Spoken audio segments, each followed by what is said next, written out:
Welcome, everyone. Tonight is the March 18th regular business board meeting of the Lower Merion Board of School Directors. Wonderful to see everyone here. Just to make sure everybody is aware that this meeting is available via Zoom webinar as well as in-person opportunities. The live stream is also being recorded with sound for public broadcast.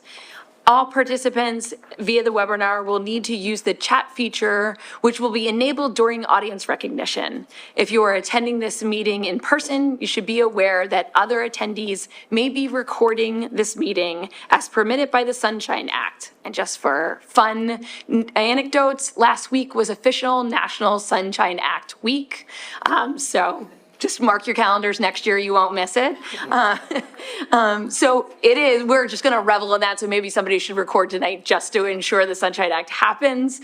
Okay, next, the board believes that it is in the best interest of ourselves, our district, our students, and all of us here that we hear comments from the residents. As an opportunity will be given later in the meeting for public comment, both in person and through that chat feature we just mentioned, and will be read by our solicitor, who is here tonight, and not Mr. Ruse. Not you. That's okay, thanks Denise. Keep me on my toes. And as always, we strive to have a civil and open dialogue, so please feel free during your 3-minute time at the podium or through the chat, share with us your thoughts, your feelings, your ideas, and we will have an open dialogue as well. So thank you, and let's turn it over to the superintendent. Thank you, Dr. Sondner. It's good to see everyone on pre-spring break week. So if last week was Sunshine Week, this is pre-spring break week. And if you were in any of our schools, you could tell that there's already an excitement and people are ready for spring break. So I'm right there with everyone. I want to let everyone know that our registration continues for full-day kindergarten, universal full-day kindergarten in first grade. Right now, we have about 350 kindergartners registered for next year. And we're continuing to register, and about 150 first graders that will be coming to us next year. The graphic that you see on that screen is on our website. Just as a reminder, to register, you have to be a current resident of the township. Children have to be age 5 on or before September 15th of 2024. One of the things that I want to share is, several months ago, we talked about having some space issues in some of our buildings. And thanks to our operations teams and our principals, we've put some walls up. We're taking some walls down, and that work will continue. But I do not anticipate that we're going to have to do large-scale partner schooling unless we see enrollment spike in a building. And if that happens, we will announce that to the community. But right now, I'm not anticipating any of that. So please continue to share the information about registration, because before you know it, it will be September, and we'll be welcoming our first group of universal full-day kindergarten students to Lower Merion. Our path to universal full-day kindergarten, just to provide some updates. There's been some questions about, will we have enough time to write the curriculum? Will we have enough time to prepare? And really, when you think about the migration from half-day kindergarten to full-day kindergarten, what it really does is it provides teachers some more sustained time, particularly around early literacy and early numeracy. So I am not worried about having everything ready for the new year. In fact, I feel really good about where we are right now with our planning. So in that full-day program, teachers are going to have much more time to do reading groups, to have students working in centers. We've been talking a lot about purposeful play and what that looks like, play-based learning, looking at the early childhood standards and making sure that we build a really robust full-day kindergarten program that balances the academics that kids need, but all the social, emotional, and physical development that they need as well. Teachers have been enthusiastically joining professional development, and so there's a good excitement among the folks that are going to be teaching in the program next year. In May and in June, you'll see some motions on our board agenda for the purchase of materials for next year. You know, some people were thinking, you know, do we have to buy everything new? Keep in mind, we already have a half-day program, so now we're just expanding it. So there's a lot that we have to buy, but we're not starting over from scratch. Our team visited Westchester Area School District to look at play-based learning, and Radnor. They looked at the MTSS program they have there, the multi-tier system of support. Both of those visits went really well, and new learning was taken from both of those. And our teams also had virtual meetings with Garnet Valley and Upper Dublin. And the common theme from all of these districts is when the districts migrated from half day to full day, they didn't bring on new programs. They didn't add a bunch of things. What they actually did was allow the time that kids need and teachers need to be able to instruct 5-year-olds in good early childhood education. Our team is in the process of making preliminary staffing decisions for kindergarten and for all positions K to 12. We've had conversations with principals and other administrators. We'll be continuing those conversations this week. And our goal is really by the April board meeting to have a pretty good idea of who's going to be teaching what, so that we can post for open positions and we can get out into the market and be able to hire folks well in advance of when many other districts would be out looking for teachers. Moving on to our belonging survey. So a little while ago, our students in grades 5 through 12 and all of our staff from K to 12, and even our staff that don't work in a school, but they might work in operations or transportation or here at district office, completed a belonging survey. By the end of this week on Making Practices Public, our full data set is going to be available for everyone to see. So you'll actually be able to see the questions, you'll be able to see the percentage of kids that, or I'm sorry, the percentage of not only students, but of adults and how they responded to questions. We had Hanover run the survey for us because what we were really looking is for them to run the analytics. So when we think about a sense of belonging, each of the groups and each of the focus areas are scored anywhere between a 1 and a 5. The closer to 1 you are is a concern. The closer to 5 you are is really great, meaning that there is a relatively strong sense of belonging in school. And I say relatively because we know that we're never going to get universal sense of belonging. We're going to always strive for that, but we're not always going to get there. Our scores are between 3.5 and 5, which means overall there's a good sense among our students and staff that there's a good sense of belonging. Doesn't mean that our work is done, because we know if we have 85% of our kids that say they feel like they belong here, it's great for those 85, but what are we doing for the 15% of students? So by the end of this week, all of the data will be on Making Practices Public. But I'm going to go through a couple data points as a preview, and then Ms. James Cole is going to join me for just a second to talk about some of the work that we've been doing with our principals, talking specifically about some structures that we have in place to improve sense of belonging in school among students and staff. So we took this stance of the what, so what, now what philosophy. So what? We wanted to know what our student sense of belonging is. So now what are we going to do with that? So as I said, I'm going to go over some data highlights. One of the things, or some of the things that you will see as we talk about this tonight and in future meetings, sense of belonging among students is greater at the middle school than it is at high school. It follows a national trend. There are no discernible differences between our 3 middle schools, and there's no discernible differences between our 2 high schools. So the data is really consistent among the levels. Unlike achievement gaps, we don't see significant discrepancies in belonging between subgroups of students. So if we know we don't have those gaps in belonging, we know we can target the academics as well. And both students and staff, you're going to hear me say the word relatively a couple times tonight, have a relatively strong sense of belonging. So Overall, we have about 87% of our students and staff that feel welcome at school. As I said, that's really good. I'm happy, well, not happy with that. I'm pleased that it's 87%, but there's that 13% of students and staff that aren't yet feeling that sense of belonging, right? So it's going to be our charge as we work with principals to figure out how are we tapping into students and staff that are not yet feeling that deep connection. If you look on the right-hand side of your screen,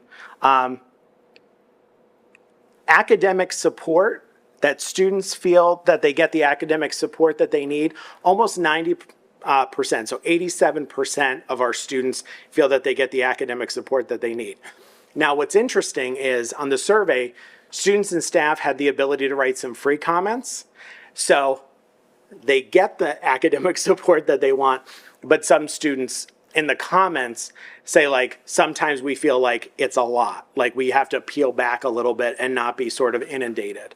And so that's just one piece of data that we're looking at, because we want kids to feel like they belong in school, but we don't want to overload them and be in their faces all the time with interventions, because it takes away from that feel, like that social feeling, that feeling about feeling good in your own skin. If you look on the left-hand side of the screen, adults in school treat students with diverse backgrounds with respect. 90% of our students, of the respondents, said that they feel that our teachers and our staff treat kids of diverse backgrounds with respect. That's a really good sign. I think it points to the fact that some of our cultural competency work is happening. It does not mean that that work is over, though. It means that our work really is just beginning, because we still have 10% of our students that don't necessarily feel that way. On discipline and safety, if you look on the left-hand side, I'm sorry, I'm squinting a little bit here tonight. Adults encourage students to learn from their mistakes, not just academic mistakes, but behavioral mistakes, about 83%. So as we think about restorative practices and restorative discipline, we know we have some work to do there, right? Because ultimately, when kids make mistakes, whether it's academic or behavioral, we really want kids to feel that they can learn from that and restore any harm that's done. Engagement and outreach, almost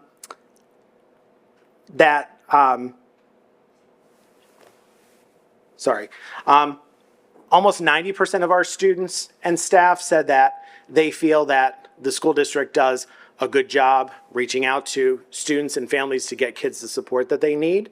So I'm drawing some conclusions here. If that's the percentage, then we should see measurable gains when we talk about academics, right? So we have to find out where there's a disconnect, and that's going to be some of the work that we're doing.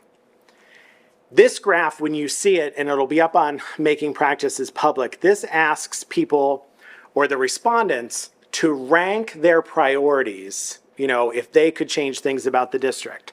So creating a welcoming environment was the first or the largest priority. So one of the things we've been digging into is, if kids and staff feel that they feel welcome at school and they feel valued here, but one of the biggest priorities is creating that welcoming environment, we have to figure out where that disconnect is coming from, right? I'm going to ask Ms. James Coles to just speak for a minute. I'm going to time her. So a minute to just recap what we did with principals last week when we talked about their belonging survey results. I'm going to take 30 extra seconds because I wanted to just say thank you for the opportunity. And I saw the pens going as you were looking at this data, and I want us to sit with it for a few minutes because the community has asked us to complete a belonging survey. Students have asked families, and I am how I feel about negativity bias. When I looked at this, I was very pleased because when I came, people were like, this group doesn't feel like they belong, or that group doesn't feel like they belong. And we've been really purposeful about putting things in place, having conversations in the community, meeting with groups. There are a lot of groups in Lower Merion, and so when you start looking at this, it makes you feel like what you're doing is working. And so last week we had an opportunity to sit with principals, and they sat with their data. All of the principals have access, along with cabinet members, along with people in our academic council, and we sat with the data. The principals broke up into groups according to their schools. Elementary decided to sit together as a team, and although it's not perfect, they also looked at it and were able to say, these are the things that we are doing currently that's working. And so we don't have to, in the adage of throwing out the baby with the bathwater, we can tweak things so that we can get more people to feel like they belong. And so just listening to the principals have the conversation as they were looking at it, we also have other groups that will also look at this data. We have the wellness, I'm looking at Megan, we have the wellness committee who's looking at it, who will be looking at it as well to continue to provide supports as well as give us strategies, hear input so that we can make Lower Merion the best place that it can be. Coming here has been one of the greatest joys of my life, interacting with people and learning people, and I've said it publicly a million times. I personally have not had the sense of belonging. This is my 30th year in education, and I didn't really feel like I belonged until I came here. And so to see other people now experiencing this, creating a welcoming environment, that's just going around saying hello. And sometimes families don't get the opportunity to go to places and see the things that I see that's going on. And so when I look at this, as a way of supporting, creating a welcome environment, staff resources and support, all the things that we're doing, incrementally, it takes time. We're not going to create a sense of belonging overnight. I just met with the group and we were talking about things that are sustainable. And what was our thing, Megan? Our hashtag? I forgot it already. I forgot it. Anyway. Apparently it wasn't sustainable. It was. Core memories? Core memories. We're creating core memories for our students and our families to be a part of this district. And again, we know it's not perfect, but let's look at the things that we're doing well, work with the principals, work with us so that we can continue to make progress over time. And I know that was more than a minute. That's why they don't let me up here. Thank you. To wrap this up, why belonging? We know that when staff and students have a sense of belonging at school and at work, they're going to perform better. It's going to be overall a better culture. And so you've heard me say a couple times that we're on a journey to belonging. You know, we're always going to strive for everyone to feel that they have a sense of belonging. We know we might not get there, but we're going to continue working on that. Again, all of this data will be on Making Practices Public by the end of the week. We did have a significant number of opt-outs for this survey. One of the things that we're going to think about doing is use the PSSM, which is the psychological sense of school membership, for check-ins every couple of months. That survey is much shorter, and it will allow us to track improvements over time so that we can see if the structures that we're putting in place make a measurable difference. I hope everyone has, hold on one second, I'm not done yet. I hope everyone has a good spring break next week. Just as a reminder that our students and teachers are not here next week. School does resume, and when we resume, we go right into state testing season. So the month of April is really largely cut up with a lot of state testing for our students in grades 3 through 8 and students that are taking the Keystone. Okay, now we're gonna go questions of the board. You're gonna stay up there? You're gonna, okay, got it. Who would like to go first? Anna, since you already had your hand up. No, go ahead. Anyone? Go for it.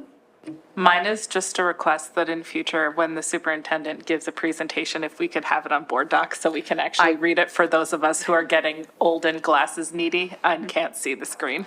Thank you.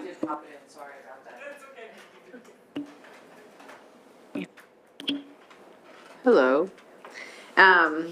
I have a few questions. Thank you for the report and thank you for your insight, Shwana.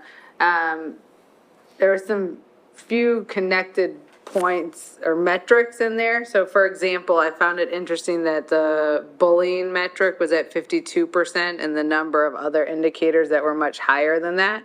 So my question was twofold. One, if in the report, it has certain other metrics that roll up to other questions as indicators or soft line indicators to questions to not get too far down the field in any one way. And then two, if you could just talk us through how the metrics, I get it, they're high, and also it would be really easy to focus on that without understanding the variance and folks who are not having as positive experience and how that you are approaching addressing that.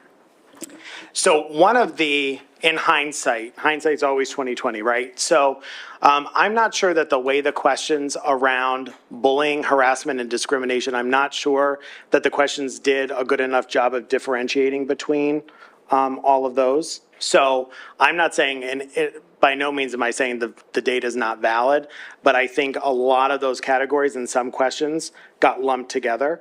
That's why thinking about future check-ins using the PSSM, I think does a better job of articulating questions in ways that students really understand. If we had it to do over again, I probably would have asked for some of those questions to be sparsed out a little bit more. But interestingly enough, the bullying metric, and the reason we're putting everything on making practices public is we want people to be able to see the full complement of data. Some of the free responses that students did not indicate that we have as big of a bullying problem as that quantitative data piece might have shown, which is another reason why we want to look at the PSSM. But it does mean that we should be looking at our code of discipline. We should be looking at our policies. We should be making sure that kids really understand what these terms actually mean and what to do when they feel that they're being bullied, that they're being discriminated against, or that they're receiving any type of negative feedback from others, for sure. Can I add to that, please? The one part that I was going to add also is visibility. And as we're visiting buildings, and Dr. Yanni and I, we do get out a lot to the buildings and having conversations with the students, because sometimes, like, we know that there's a portion of students who may not have felt comfortable completing a survey, but when we are in the buildings, they give us an earful of things. And then we're able to sit down with the building principals and administrators. So having that conversation as well. So there are multiple data pieces that need to be triangulated so that we can make sure that we are meeting the needs of our students. And when this we is get one that that's- earful, it's not always positive, right? Like, that's one thing that I really respect about our students.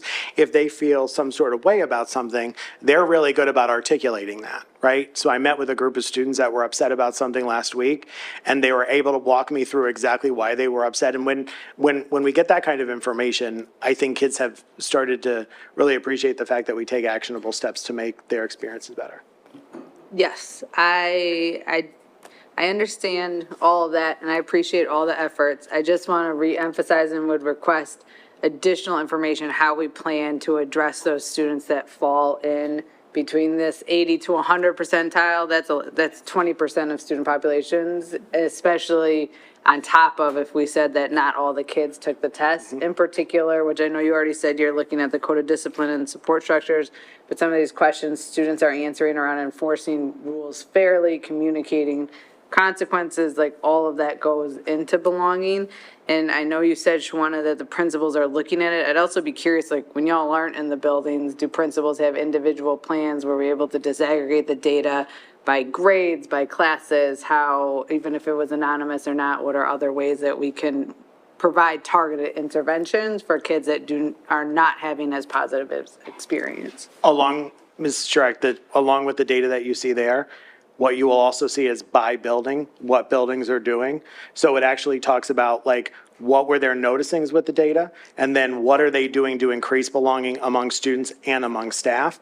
And when we did that activity, we were intently focused on the percentage of kids in each building, or in the staff in each building, that expressed something other than I feel a strong sense of belonging.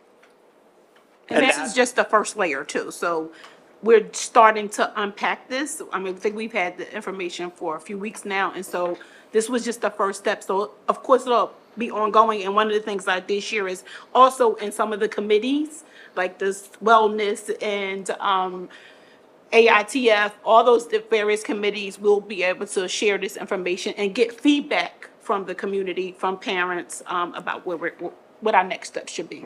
May I just clarify, the responses were anonymous, correct? They were. And so the most we can disaggregate it is to the building level? Right. Okay, thank you. By the building level or how kids identify, there were some, identifying metrics in there that we can.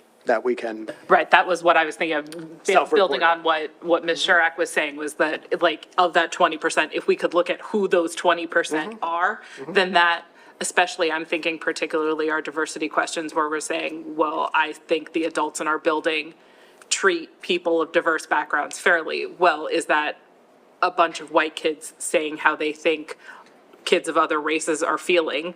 Or is that the kids that we are trying to get at evaluating how they perceive their own? And that's exactly why we had each building put together this plan where they were looking specifically at what I would call the zone of concern. So if it's 90% of kids say something, there's 10% that don't, so let's target that 10%. If it's 70 and 30, let's target that 30% so that we can actually, and not forget about the kids that are, and the staff that already feel a sense of belonging, but what targeted measures can we put in place to make sure that it improves for everyone? Because Yes, and. Yes, exactly, because theoretically, if you put in structures that will create a sense of belonging in folks that don't feel it now, it will increase belonging for everybody. Right.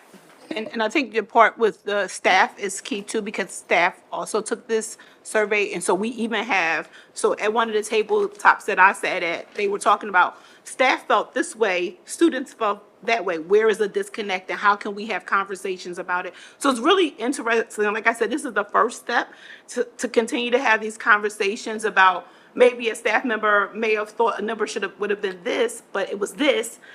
So it's really interesting, like I said, to see and hear, and listening to the principals figure out, to your point, and how are we going to mitigate this? Were there any questions with the reverse of, like, not children saying if they feel respected by adults, but if the staff feels that same sense of respect back from their students? Yes.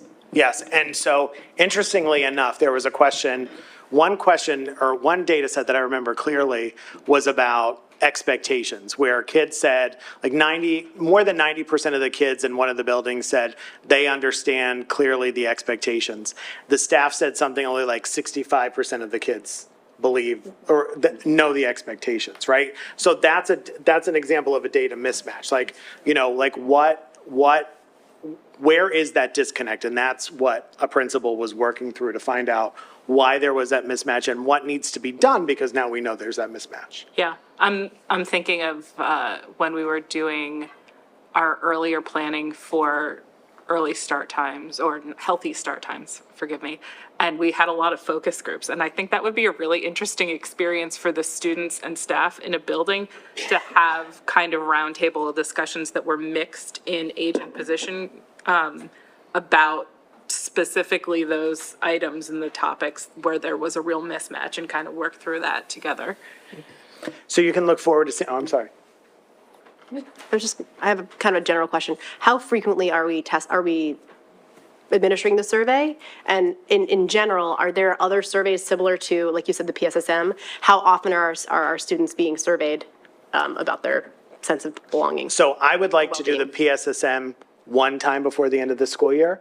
And then I'm thinking like once in the fall semester, one in the spring semester. The PSSM takes less than or fewer than 11 minutes to take. So it's not something that takes a long time, but it is something that produces good data. And then we can see if, for example, if there's not a great sense of belonging in a building and academics are also lagging, we can draw some conclusions there to change things on multiple fronts. Thank you, because part of the reason I'm asking is because I think there's a risk of over-checking. Right. And we don't want to overdo it. With the PSSM, they recommend no more than twice in one school year because it would become so routine that kids would just start clicking responses.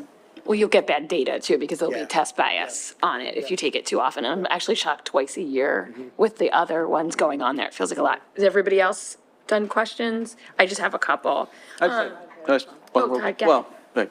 So this PSS, how broadly used is this, like across the state? And have there been districts that have had marked success in moving the needle? The PSSM, yes, it's nationally and internationally normed. But are there districts around here that have been using it for a while? Yeah, there and were have- nine. And have changed? There were 9 districts that were part of a consortium in the county for several years that were using it. 4 had really good success, and the 4 that had really good success actually disaggregated the data and went so far as to do the focus groups that were described before. So looking for those mismatches and looking for having focus groups. Thank you. This is really interesting, and I do love the idea of taking this and really doing that small focus group work, because I think that unpacks a lot, but it isn't anecdotal, like the feedback you get just when you're stopping into school and those pieces. When we think about those areas that really need kind of a deeper dive, I will kind of point out the academic support. It feels like a lot of intervention. Have we ever crossed that over with special education and gifted education to look at those students? And is there an alignment between those two? Because that is definitely something that has come up in past research around the over supporting our kids to the point where their independence is shrunk. So yes, that has come out in the data. And as we start to construct goals for next year, that idea of over support, you'll see reflected in goals, because we have to support kids enough, but not so much that we prevent them from essentially advocating for themselves. There's a fine line. And I think through all good intentions, sometimes we over support and we have to peel some of that back. So you'll see that definitely included in goals for next year. And with the bullying issue, I think that whole discipline and safety, when I was looking through this and looking at where is the alignment between the teachers and the students, the other question I had, and you kind of brought this up, is around language, but it's also MTSS. Is there a way, so if there's a way to break down bullying as a problem at our school, where we can look at specific schools and then align it with the data that we're seeing in MTSS, either with behavior or with the other question, clearly communicate consequences for breaking rules or enforce rules fairly for students of all backgrounds. If we can start to narrow in that data and look to see, is this student actually being reprimanded or sent to the office more? And is there a way to really look at that cross data to understand, is this actually happening? And where is it coming from? Is it a perception of it happening, or is there a miscommunication? We have one of our middle schools that is prototyping MTSS. Sorry. And what I will say is that section of the data looks not markedly different than the other middle schools, because across the 3 middle schools, there's not great variability. But in general, the data looks a little bit better from that one middle school. And I think it's because of, I know it's because of consistency in language, right? Because I might say something to you in a way that you might not have heard it before. And if you don't know what I'm talking about, I've said it to you, but you don't necessarily understand what it is. Not you. I love the way you said that was so confusing, but I get the point. Just explaining a definition and then having a trouble putting the clear line on it. So the other part of this is a baseline that we're going to be able to build. So this survey is a survey that you're going to take yearly with the schools. I know the other survey is happening twice a year. This one will be once a year? To be determined. I think if we can get them to parse out some of the questions in a better way, then we will do this one annually, and then we'll peel back some of the work around the PSSM. But as I said, Monday morning quarterbacking, some of the way some of the questions were worded, they were a little bit funky. Got it. So it might not be apples to apples, but Right. it'll be like red to green. Two other questions on this, and then I'll send it back to you, Abby. So when we look at, the teacher information, there was also a survey, I believe it was a survey we did of educators in the district around DEI. If my memory is right, I just remember there was one section of the survey where when we analyzed it by demographics, there was a pool of teachers that talked about not feeling connected, not feeling as belong. Are we crossing that data and that survey with this information? So I looked at the equity scans that were done. It was. Yeah, Yeah. the equity scans.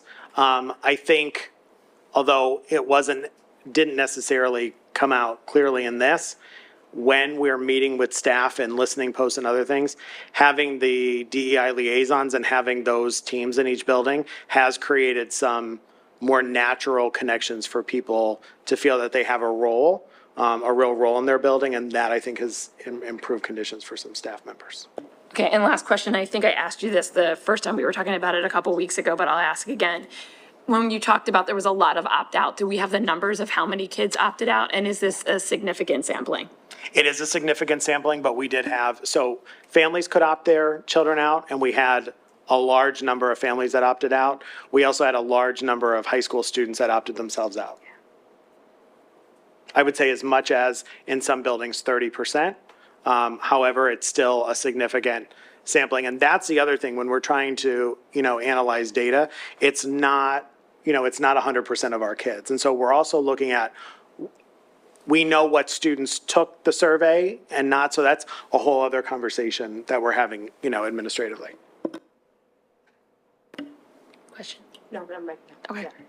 Okay, so, if that is all the questions from the board, that is the superintendent update, let's move on to committee reports. Our two school liaisons, Maya and Ms. Simmons, are out tonight, but they'll be back next meeting. Our first committee update is Communications Committee on February 28th. Who's reporting on that one?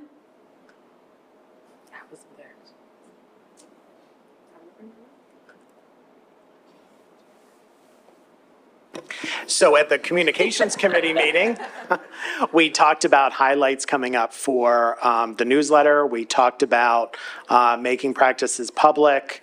We talked about, no, it's totally fine. It was held via Zoom. Are you okay? Please take it. Okay. I'm looking over at Ms. Buckman. I know we talked at length about some ideas for the spring newsletter. We talked about some of the upcoming events. We also discussed the ongoing recruitment campaign work that we're doing for bus drivers and transportation staff and some of the metrics and return on the various advertising methods we've been using and the success of those. And I will say that we have learned of all the places that we're advertising for bus drivers, Facebook has become most fruitful, the largest number of applicants that we're getting. So obviously, we're going to continue to boost, right? Boost, thank you. And I will jump in there quickly and do my regular pitch. I don't know if everybody took a look through our new hire paperwork. We're hiring 2 new school bus drivers if we approve our stuff tonight, which is fantastic. We are hiring school bus drivers in the Lower Merion School District. We're a really great place to work. We've just raised our salary this year, or this past year, for bus drivers. We have a $4,000 signing bonus. We're a really great place to work, and we have really fantastic benefits. We will help you get your training to get your CDL license and your S certification. So if you or anyone you know would like to drive a bus for the Lower Merion School District, please head over to lmsd.org and we would love to hear from you. Okay, now we're going to move on to policy. Hi there. We met on March 8th, the policy committee in this room. There were no people from the community that attended in addition to the board in person. We did have a few web attenders. We discussed reporting of student progress as well as policy 007, our board meetings and the structure of which we will discuss at the board meetings. We also talked about grading of student progress as well as high school graduation requirements. All of those are proposed for adoption this evening, and we had follow-ups on those. We dug in deeper to the reporting of student progress and how schools and admin teams are working with families and in partnership for the reporting of student progress. Specifically, we dug in at the middle school and the transition and changes that are focused to be more supportive and ensuring that with the redesign of the middle school that's being incorporated. We also discussed academic class rank. We continue to work on our equity policy and the intended spirit behind the equity policy, as well as the many years that have gone into the committee work to arrive at the current proposed definition, and how we'll continue to finalize that, as well as our extracurricular opportunities and co-curricular opportunities, and gathering some more information and building those out so that we're all on the same page. If you would like, please join us at an upcoming policy meeting, April 5th. Mel and Abby, did I forget anything? Okay. Thanks, Megan. We good? Thanks. Fantastic. Okay, for the curriculum committee meeting report. I got it. So the curriculum committee of the board met in this room last Monday, March 11th at 7 p.m. I think we're enjoying our new evening meetings. And we first just had a presentation from Dr. McGloin about our textbooks. At this point, we were reviewing textbooks for the IB program, which were on their own cycle and have sort of a limited number of books to choose from because of the way the International Baccalaureate program is designed. And so we had two sets of textbooks that were being proposed for adoption. Those were the chemistry and biology textbooks, both physical books and the online portion for $22,320.25. And the economics textbooks with which the teachers opted to only have the physical book and not the online portion. So those were $415.24. Also, they recommended an open source textbook for anatomy and physiology, which is out of either Rice or Texas A&M, and I cannot remember which. I believe it's Rice. It was Rice, thank you, Kimberly. And it was considered to be a very well-regarded source text and is $0. So thank you for that. Then Dr. Gaudioso gave a presentation on residency programs. We talked a little bit about the difference between what a residency and a trip is, about the visions for those and what the schedule is for each grade level and what they're looking for in terms of including new ones.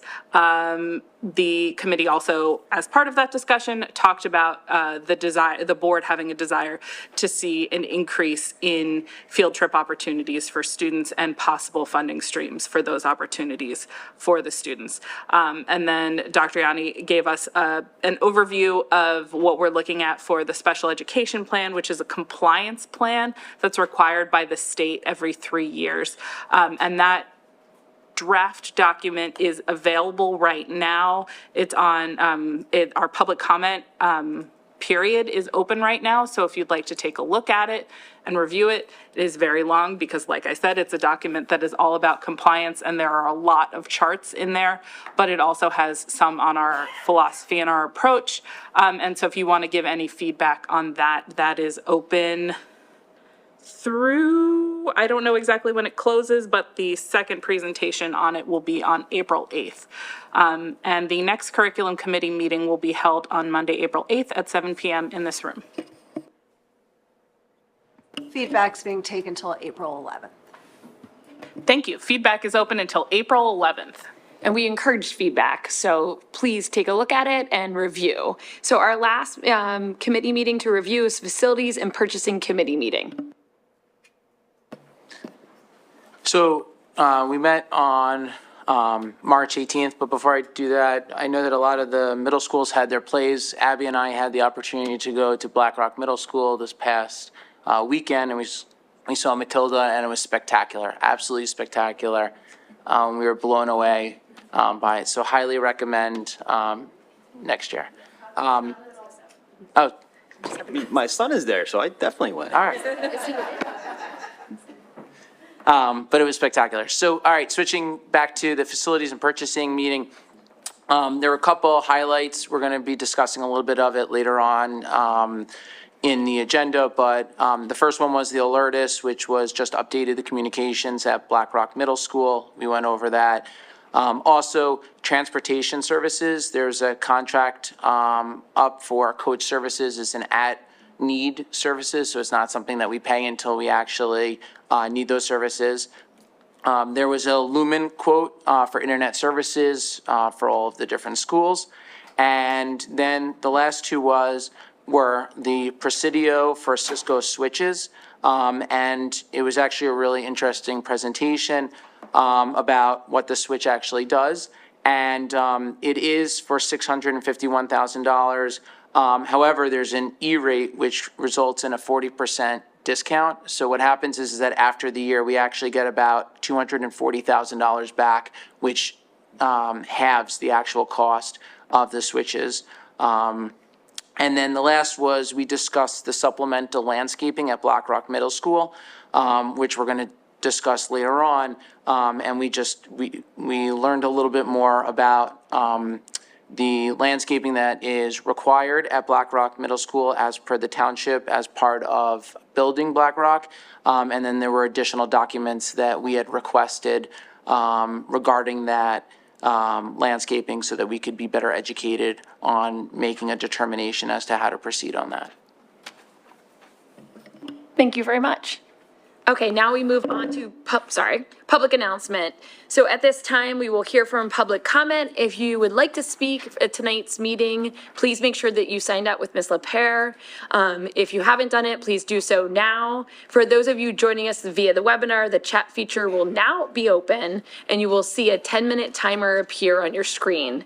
You can submit your comments and or questions via the chat feature. Please be sure to begin with your full name and where you reside, just the town, Narberth, wherever, within the district in order for your comment to be shared. Ms. LaPere, do we have any in-person comments for tonight's meeting? Thank you. Before I list it, can you please make sure you say where you reside within the district, because it's not on any of for anyone on this form. So first we have Kim Lippitz, then we have Matt Gold, Christina Chang. Hello, I'm Kim Lippitz. I live in Narberth. So tonight, I have some questions, and I'm really hoping that we can get some answers. I don't expect them tonight, but we kind of expect them. So I'm going to just go on with the questions. Why is the district still sending out communications that the walk zone is 1.5 miles when it is, in fact, 1.6 to 1.7 for many families? Will you publicly acknowledge that the walk zone is over 1.5 miles?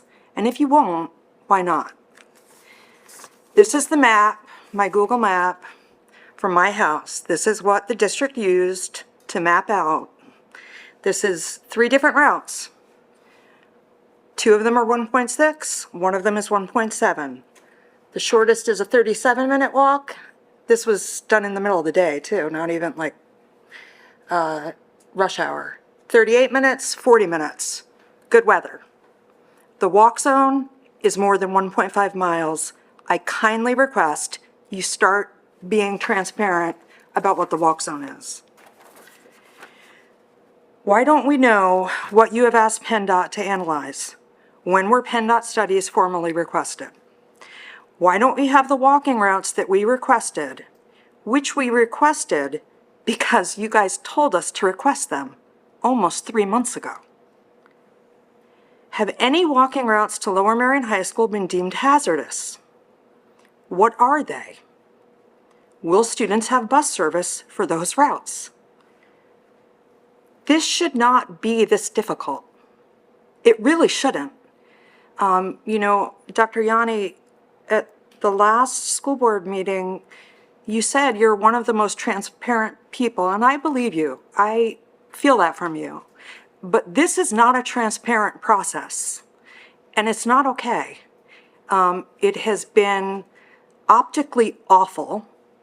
Many parents feel like this district has put our children's safety really on the back burner. So, we're almost 3 months into this. We have zero answers. It's really frustrating and it's really not okay. If you haven't already, I encourage everyone in this room and watching to read Maya Zeta's article in the Marionite, New Walk Zones, New Dangers. She states, and I quote, Lower Merion School District must further consider how to enhance student pedestrian safety in light of the Lower Merion School District Smart Start initiative. Increasing the risk to student pedestrian safety is not a smart way to start. Thank you very much. Hi, my name is Matthew Gold, and I live in Wynwood. I'm still processing the fact that Dr. Yanni did not include an update on the walk zone in his introductory remarks and that there were no questions from the board about that matter. I want to encourage the board to please become active on this issue and ask questions. I'm here to talk about the recent cuts to busing services, not a new walk zone, but cuts to existing services. Plain and simple, this new policy creates and exacerbates inequities in the district. The district implemented Healthy Start Times and full-day kindergarten policies, but out of the entire district, only 500 families, 500 students, 1/3 of Lower Merion High School is paying the price. Dr. Yanni last month said Harriton was not affected because it didn't have a walk zone. But I think this is an unsatisfactory answer. District-wide policy should have district-wide consequences and costs, not selective and painful ones. I believe that if LMSD cannot implement Healthy Start Times and full-day kindergarten without creating these kinds of inequities between schools, it should roll those policies back. Other districts have not started those policies because they could not figure out the busing situation beforehand. I'd like to see the district do more to recruit bus drivers. I know it's working hard, but I do think it could do more. Last month, Dr. Yanni said that the busing cuts were not a cost savings issue, so let's do more for our bus drivers. It was great to hear tonight for the first time that salaries have been raised. I agree with that, and I would suggest they should maybe be raised even more. I believe the district should pay a larger signing bonus. I am happy to hear that driver training is being offered. I'm not sure if in part or full to qualified candidates. And I also am curious about health benefits. I heard third hand that driver benefits don't start until 90 days in the job. I'm not sure whether that's true, but I've seen other districts say that benefits should start on day one, and I think benefits for our drivers should start on day one too. Parents have rightly been talking about safety, and I completely agree with the need and the necessity for PennDOT safety studies. But even beyond safety studies, there's a basic inequity in forcing some kids to walk 35 to 40 minutes to school all year while their neighbors ride comfortably in a bus. It's just plain unreasonable to ask kids to walk that far twice a day for school in all kinds of weather. And you can't tell me that a stressed out kid rushing to school is going to do as well in school as a kid who gets to sleep in longer and arrive at school without her mind and body already tired. Transportation is a basic need, not a nice-to-have amenity. This district has many amenities. I think it should consider cutting some of them before it cuts busing. It's clear that the district did not adequately plan for Healthy Start Times and full-day kindergarten. I believe that those policies should be rolled back until a more equitable policy can be set. Thank you. Thank you. We have Christina Chang, then Kristen Lindermeyer, and Maria Vaccaro. Good evening, everyone. Christina Chang, Penn Valley. I'm not going to start with a walk zone. Tonight, there was a lot of discussion about student surveys on feeling of belonging and bullying. I want to share a story with you. My daughter, a 10th grader at Lower Merion High School, recently witnessed two, she believed to be 9th grade boys, beating up a small 9th grade boy in the hallway during the school day. Nobody did anything. No teachers witnessed it, apparently. Students did not do anything. She approached the smaller boy after he was attacked and asked him if he was okay and told him he should not accept this behavior from the two other boys. She asked me, Mommy, what should I do next time I see that boy who attacked the smaller boy? You know what? I told her not to do anything. I'm not sure that's the right answer, but I don't want her to be targeted. And so what are we doing to teach our students to speak up, to address bullying? How are we helping students feel safe to speak up? Did this smaller ninth grade boy even go home and tell his parents he was beat up that day? Okay. So, shifting topics. We heard last month that there were 41 applicants to be bus drivers. I'd like to hear an update on the qualifications of the applicants. And we heard from a Lower Merion bus driver who said that it's great that the hourly wages are very competitive, but by cutting the midday hours, because we'll no longer have midday kindergarten routes, their wages will be lowered, because what they can do is then take lower paying A jobs. They can do the math and figure out that they can go work at a different district and be paid more. So what are we doing to address this gap? Would we be willing to supplement their wage to match that of a bus driver? Okay. Lastly, I approached Dr. Yanni about supporting the idea of 3D crosswalks or colorful crosswalks right across from Lower Merion High School to Arnold Field, at Montgomery Avenue, and Church, and Owen, and thankfully he said yes. So that's going to be an ask of the township, and it could be a really powerful community service project if we want students in the community to be involved, and just wanted to share that update with you. All right, thank you. Thank you.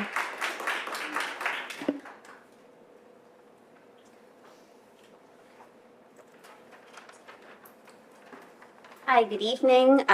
Kirsten Lindermeyer, I live in Wynwood. Good evening, Dr. Yanni and members of the board and administration. I appreciate having another opportunity to share my concerns about the expanded walk zone with you. I'd hoped that we would have received more information by this point, but since we have not received a substantial update, I'd like to revisit the ways in which the new walk zone is inequitable. Concerned parents have heard on multiple occasions that we are conflating equality and equity, but I believe that most of us are well aware of the difference between these two terms and are using equity correctly when we say that the removal of transportation services is inequitable. According to the district's Equity Policy 101, quote, educational equity is a shared commitment to ensure that every student gets what they need to be successful. This is different from equality, which entitles that everyone receives the same treatment. Equity requires that individuals get what they need. With that definition in mind, I'd like to assert that denying approximately 500 Lower Merion High School students bus transportation is inequitable.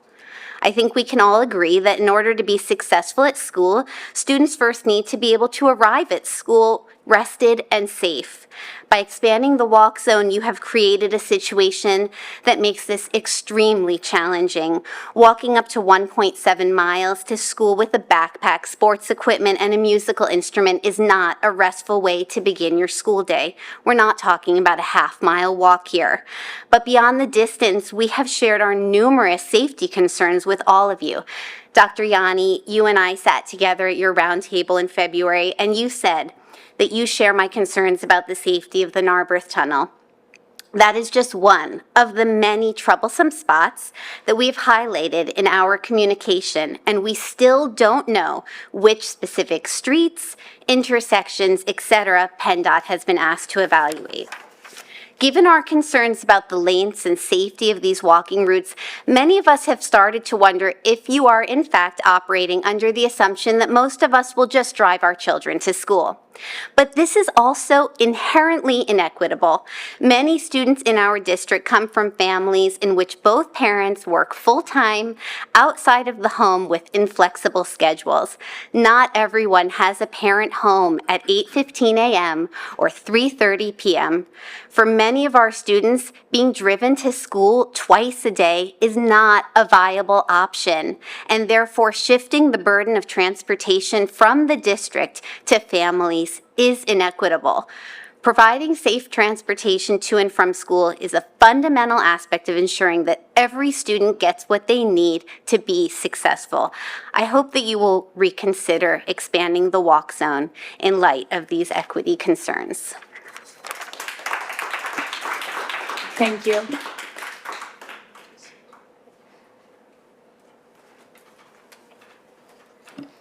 Hi, we have, next is Maria Vaccaro, Ruth Jenkins, Kate Lynn.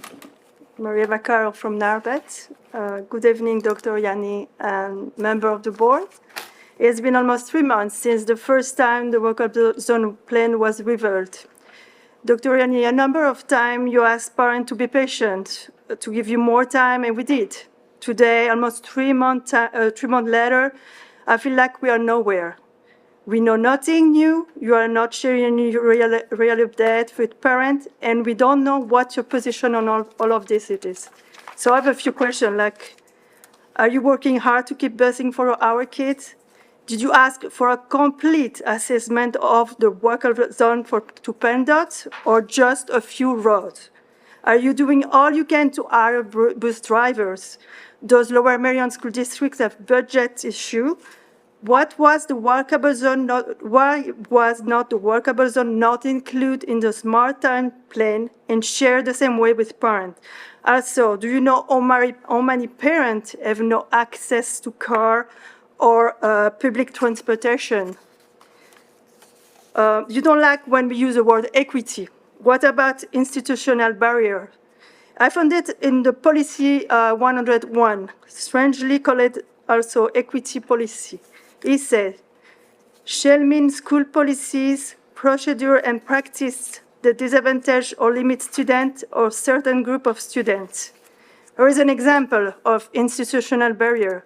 While my neighbor, just a few houses down the street, will have an easy life and will start their day in a very relaxed way to go to Arlington without any stress, my daughter will have to walk 37 minutes each way to go to school and back home. How would you call that? All kids should have the same privilege to go to school. Smart time are only good for Arlington students, nothing good for Lower Merion High School students. My daughter will start her school day tired, maybe upset if she has to work during a rainy day or snowing day.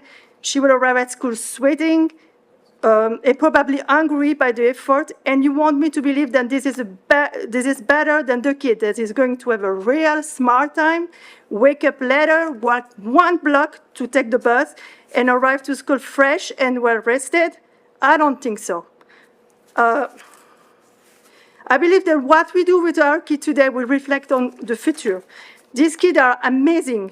They've been through a lot, like COVID lockdown, and all the repercussions they had to endure. Don't let them go through another hard moment and make them feel like they don't deserve the same respect as the kid who go to Arlington. Dr. Yanni, in your first email exchange, you wrote to me that you have been in function for a short time, but you are here now, and you have a big power in your hands to make things change in the right way, and we are not ready for the smart time. Maybe you should consider postponing that. Just I want to finish that. I also realize that I'm always addressing Dr. Yanni, but I want to address to the board member here. I don't hear you. Some of you are here to represent the parent. Why we are not hearing about it? Ma'am, your time is up. Thank you. Thank you. Thank you. We have Ruth Jenkins, Kate Legge, Zany Altman.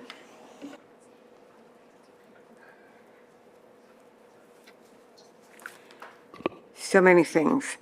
Ruth Jenkins from Wynwood. As far as the walk zone is concerned, what is the preference that you have for the private schools that you're also busing at this point? They have a walk zone designation as well? And why should they have priority over our students? They have chosen to go to these private schools, and why are we obligated to bus them back and forth? The other question I had was, we used to have 2 meetings a month. One was an educational meeting, one was a business meeting. Has the curriculum meeting supplanted that? Yes? Just finish your talk. Okay, all right. We'll get to Finish it. my talk. The other thing was that you talk about belonging and safety, and when a student arrives at school exhausted, I'm sure that the whole feeling of belonging is out the window. But the other thing that I wanted to talk about, which is a little more controversial, as controversial, of the turmoil around the articles from the Marionite. And I just want to commend the students of the newspaper for being brave enough to bring subjects to the fore so that we can discuss them and disagree about them or agree about them or find solutions to them. And so I did write to them and complimented them on their bravery. And I think it's important that we talk about our students who are involved and taking a stand and bringing the conversation to the forefront.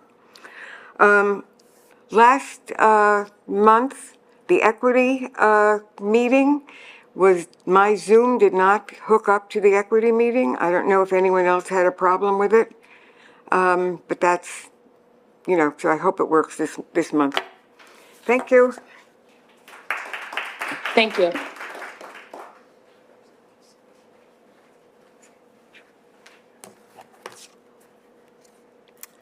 Hi, my name is Kate Legg. I live in Wynwood. I'm going to be talking about the walk zone. First, at the last meeting, I submitted a comment via the Zoom chat. I noted that I'd sent an email about the walk zones on January 29th. I followed up on February 5th, February 8th, and February 20th after the last meeting. I still haven't received a response. Just want to point that out.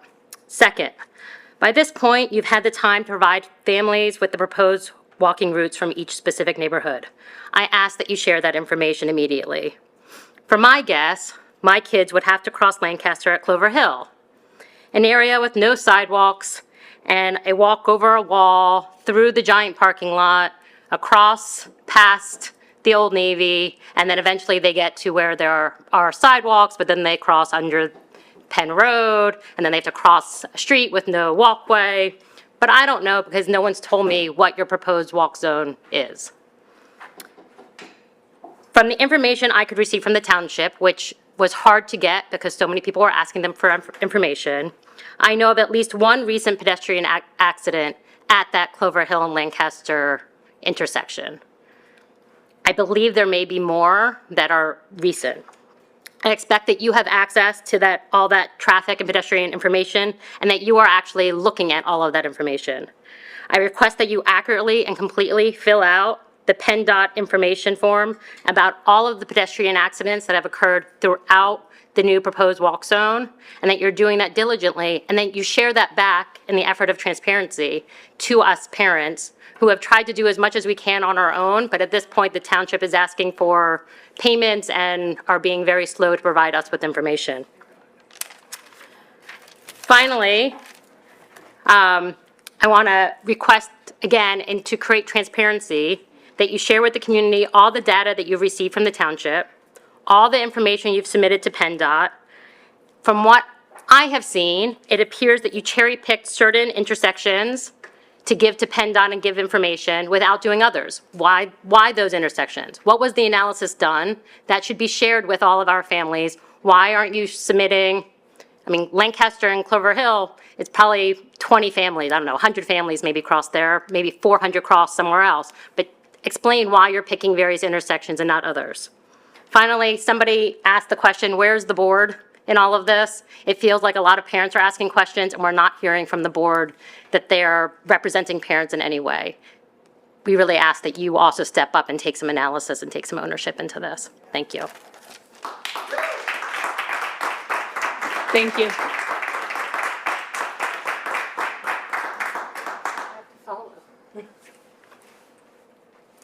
It's actually Zanny Altman, although I am Zany, it's Zanny. It's okay.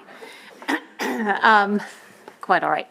I am in Wynwood, and I wanted to talk about the walk zone. I'm really not, didn't really prepare anything because I know a lot of people have prepared things and great points, and everything has been stated in previous meetings. I just want to be heard by the board.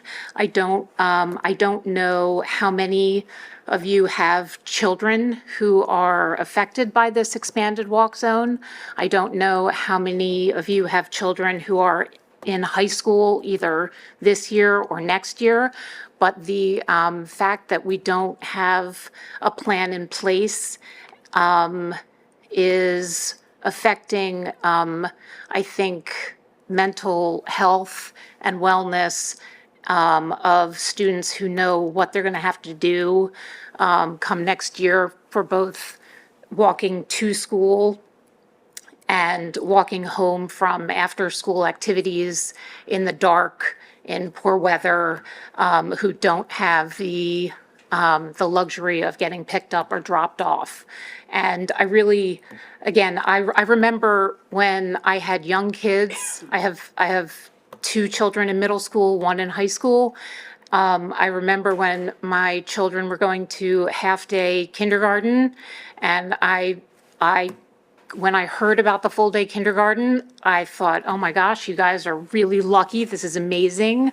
And if you can try to put yourselves in our shoes with older children, they say the bigger the children, the bigger the problems. They're not kidding. And I think having to walk 40 minutes to and from school is an added inequity. So I just wanted to say that and thank you. Holly Manzoni?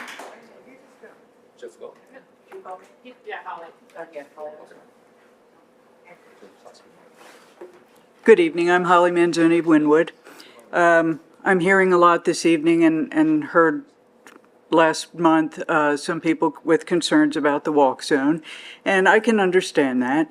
But I think that people need to understand that this is a bigger picture than maybe they even realize. A number of the parents have said, have you looked at this? Have you looked at that? And I think they need to understand that Dr. Yanni and the board have looked at those things and way, way more. And I'm certain that this is not a decision that was taken lightly. Among the things that Dr. Yanni is aware of is the difficulty in getting bus drivers. And do we have enough buses, and where are you going to put them? This is a much bigger issue than I think a lot of people understand. And as to the transparency issues that I'm hearing, I've been attending school board meetings here and in my former district for at least 20 years. I guess I'm sort of a school board junkie or something. But I am amazed at how transparent Dr. Yanni has been, especially in this district where there's been a real problem in the past. And I hope that people in the community recognize, when they bring up things like, when you told us we'd have full-day kindergarten and changing the start time and all, nobody ever mentioned that there would be other issues. And that's kind of what's been going on in Lower Merion up until now, where prior administrations, people would ask for something and they'd just stick it in the shopping cart. And now they've handed Dr. Yanni the bill. And somehow this all has to get worked out. And, I'm sure if I were a parent, I might be saying something different right now. But having been to a lot of meetings and having watched Dr. Yanni for several months, I think he is remarkably transparent, very much cares. And I think that if there's a way to solve this, I really trust that Dr. Yanni will do it. Thank you. Thank you. That's all that I have that's signed in. Wonderful. Do I need to? Hold on one second. Not yet. One more. Hello, my name is Ren Egawa. I am a Bala Kingwood resident. My daughter attended Lower Merion School District with great education. Thank you very much for this. And she's now in college, but I'm here today to talk about what we discussed in February 12th.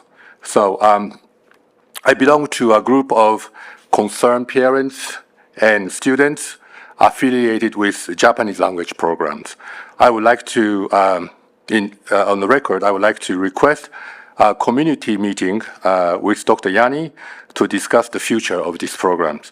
And let me explain why I say this. On February 12th, Dr. Yanni emphasized the challenge of hiring a Pennsylvania certified Japanese language teacher, which was the sole reason given for ending the program in the school's letter to the parents and students. We, the community, received Dr. Yanni's message loud and clear. And for the last month, we have embarked on a community effort to actively seek solutions to support Dr. Yanni and the school in this matter. And this initiative is supported by our students who have initiated an online petition, some of you may know, which have garnered over 2,000 signatures, demonstrating a strong community support for maintaining the Japanese language program in the Lower Merion School District, our school district. So what do we do for the last months? We have approached both American Association of Teachers of Japanese Language, AATJ, and Delaware Valley Teachers of Japanese Language, DVTJ. They have answered our community's request and provided Dr. Yanni with qualified candidates to fill a Pennsylvania certified Japanese language teacher's position.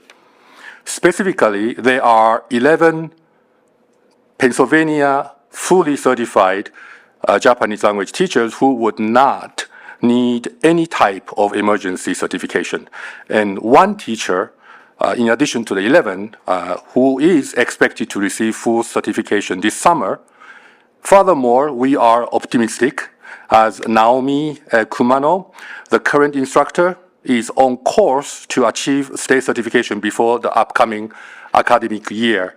So we believe that the challenge of hiring a Pennsylvania certified Japanese language teacher is now significantly reduced, but we also understand Dr. Yanni may have a different understanding.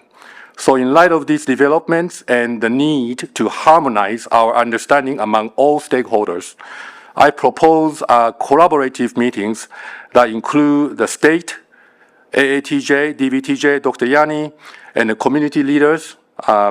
And our aim is to consolidate our efforts to overcome the staffing challenge and ensure the continuation of the Japanese language program for our students. We trust that Dr. Yanni will acknowledge the critical significance of participating in this community meeting. So in conclusion, your time is up. can I just make the conclusion that I would like to have the board recognize the critical nature of this discussion. I kindly ask the board to postpone any decisions regarding the future of this program until we have had the opportunity to have this important community meeting with Dr. Yanni. Thank you. Thank you. That's it. Oh, no, sorry, one more. My name is Seth Ruderman. I live in Villanova. My son is a student at Harridan. My daughter is at Black Rock Middle School. Before I start, I just want to congratulate the kids at Black Rock who put on an amazing show over the weekend. First, thank you, Dr. Yanni, for responding to me so quickly with the emails I've been sending. I'm new to this. I have a son who is in the Japanese program. He spoke last week at the curriculum meeting on this topic. I just wanted to talk about what Japanese means for the kids who opted to take it. For many of them, Japanese has become a highlight of their day. They've had the experience to learn something new. They've had the chance to be introduced to a new culture and begin to learn a new language. And they are fully aware that they're simply the most recent students to benefit from this program. It has a long-standing history in this district. I would also like to mention, as was raised last week by the students, that Japanese fills a vital role at the high school level in this district. As kids enter their junior year of high school and their senior year of high school, they're faced with a choice. Do they want to continue with a language that they selected or possibly was selected for them in middle school? Or do they want to try something new? My son had a great experience with Latin. He loved his time doing it, but he simply did not want to continue for 2 more years in doing Latin. He wanted to try something that would possibly benefit him in college. He's looking to be a business student, and learning a new language that was spoken in the business world today would be a benefit to him. Without Japanese, there's simply no choice for students. If students want to do 4 years of language at the high school level, they are stuck doing the language that they selected in middle school. There's no option to try something new. I also wanted to stress that while we're looking for Japanese to continue as a permanent fixture in this district, we have children who have selected Japanese for 2 years, who are in 11th grade now, and are wondering what's going to happen next year. They simply want something interactive where they can learn to speak and interact with someone who is live in the classroom. If that is a hybrid model where we have someone live online, maybe that could work. Obviously, our preference would be for someone to be in the classroom with them, but any way we can fill the needs of those students for next year would be highly appreciated. Thanks for your attention. Thank you. Okay, Ms. LaPere, is that not the last one?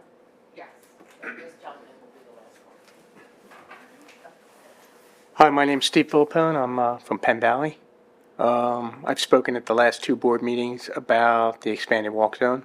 I felt that it's necessary to speak again, highlight some of the points that I've made before.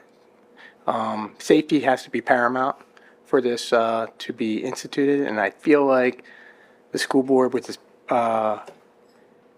administrative changes or its policy change put the cart before the horse. We're talking to PennDOT now, we're talking to the township now, but we're talking to them after the public has talked to them and alerted them to this issue. So the school board is a little late to the game here because there's no budgeting in the township budget for sidewalk and pedestrian improvements. And that kind of stuff has to be planned out and takes typically several years. Montgomery Avenue is a dangerous road. We've had 6, I believe, pedestrian incidents with vehicles in the last 2 years. And I know that its posted limit from here to the east is 25 miles an hour, but we all know it's really 50 miles an hour. And I think that it would be a safer walk for people when it becomes a 3-lane road with a turning lane in the middle. But right now we got cars flying by on narrow lanes right up against the curb, and that's where the sidewalks are. If you walk the route along Montgomery Avenue and some of the other roads, these people that live along there don't treat that like their front yard. They put up fences, they don't want to see the highway, and they don't care for the overgrowth. We have to cross Bryn Mawr Avenue, which is dangerous, and there's several others. I'm just talking about my walk route. And I've walked it a few times, and I don't feel like I can put my daughter out there, who's a 9th grader, walking with 2 backpacks, sometimes in the dark, one way or the other. I really think we need more time to explore this before we implement expanding the walk zone and taking rides away from 500 people. Thank you. Thank you. And that's the final in person. Are you? Nope, not yet. Sorry. My name's Eva Rendell, and I'm from Narberth. And I didn't really prepare anything either, but I just want to follow up on some of these comments. So I also am worried about the walk zone. We're South Narberth, and the only way really to get there is through that tunnel. And it's, it's very narrow. And if there's a lot of kids walking together and they're chit-chatting and then they hit each other, someone gets knocked into a car, that just scares me. But the other thing I really wanted to mention was I feel like Lower Merion, it doesn't get talked about, but it's very overcrowded in Lower Merion. And I just heard something recently that really shocked me. And I confirmed this with a teacher and a student. There's 9th grade English classes that don't have enough seats in the classrooms for the students. And portions of the students are made to go out in the hallway, and the teacher deals with 2 groups of students because there's literally not enough seats in the classrooms. And that really shocked me. So I do feel like, and then the teachers approached the administration and said, we need more teachers, we need more, classes. We don't have enough space. And they said, we can't hire any more teachers because of full day kindergarten. Full day kindergarten took all the teachers, new hires. So I just feel like sometimes in this district, decisions get made without understanding the consequences to others, the other parts of the school.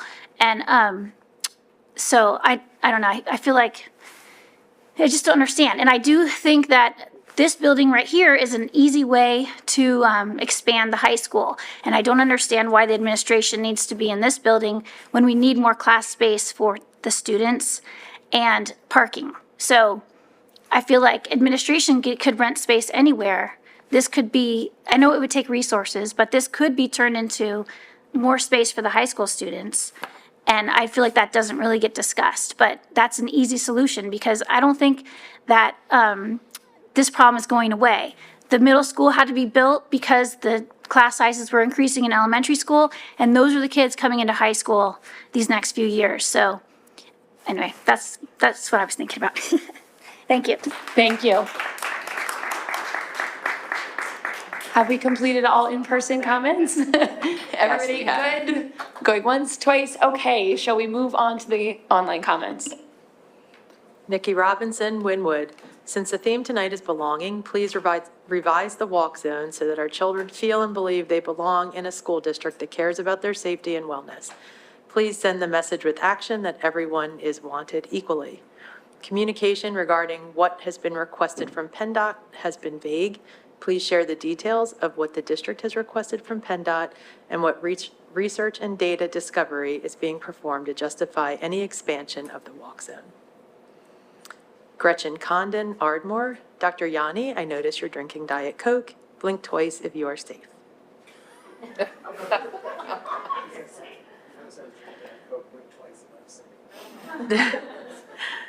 Margot Robb from Narberth. It's important to note that what LMSD is planning with the expanded walk zone is an experiment in pedestrian safety using children. You are sending 500 kids on Lancaster, Montgomery, and Wynwood Road, major thoroughfares with alarming numbers of pedestrian and bike accidents in a township that lacks safe pedestrian and bicycle infrastructure. These are 500 teenagers who will wear earbuds on their 30 to 40-minute walks, often in the dark and in rain, ice, and storms during rush hour twice a day. In the U.S., a teen pedestrian is injured or killed by a car every hour. It is unethical to have made this policy using 500 of our children in this experiment. Please restore transportation to these 500 children. Kate Jackson, Penn Valley. Please do not approve the contract with Whistler, the current law firm employed by the district.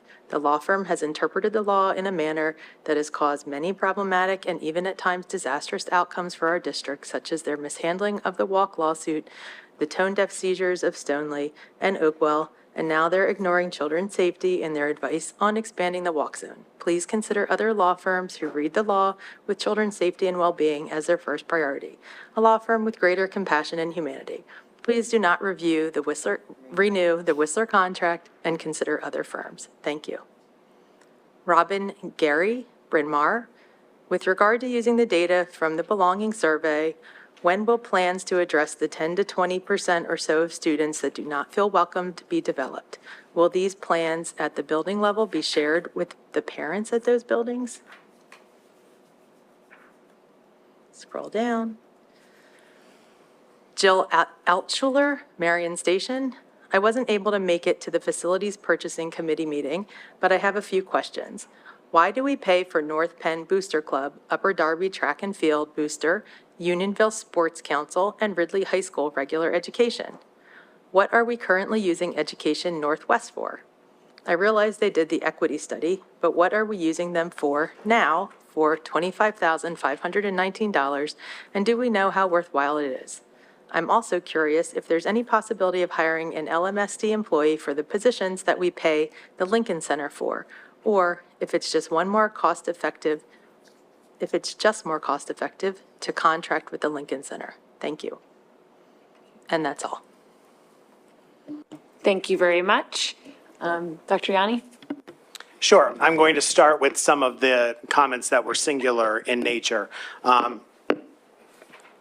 To the parent that talked about overcrowding of ninth grade English, that's news to me. I'm in contact with the principal right now.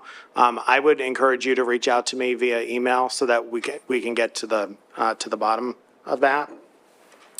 The question about the plans for belonging, when will they be shared? During the presentation, I said that we'll have all of that on making practices public on Friday, and then it will evolve over time. Regarding Japanese, to the gentleman that asked for a community meeting, please email me anytime. I'm happy to have a community meeting. Just email me and we'll get that set up. yanni@lmsd.org, and we'll get something on the calendar. And yes, he is correct that a number of candidates were sent to me, and I can share some feedback on the candidates of that list. There were a number, and when you email me about the setting up the meeting, I'll share back with you the certification details that I was able to pull on those folks as well.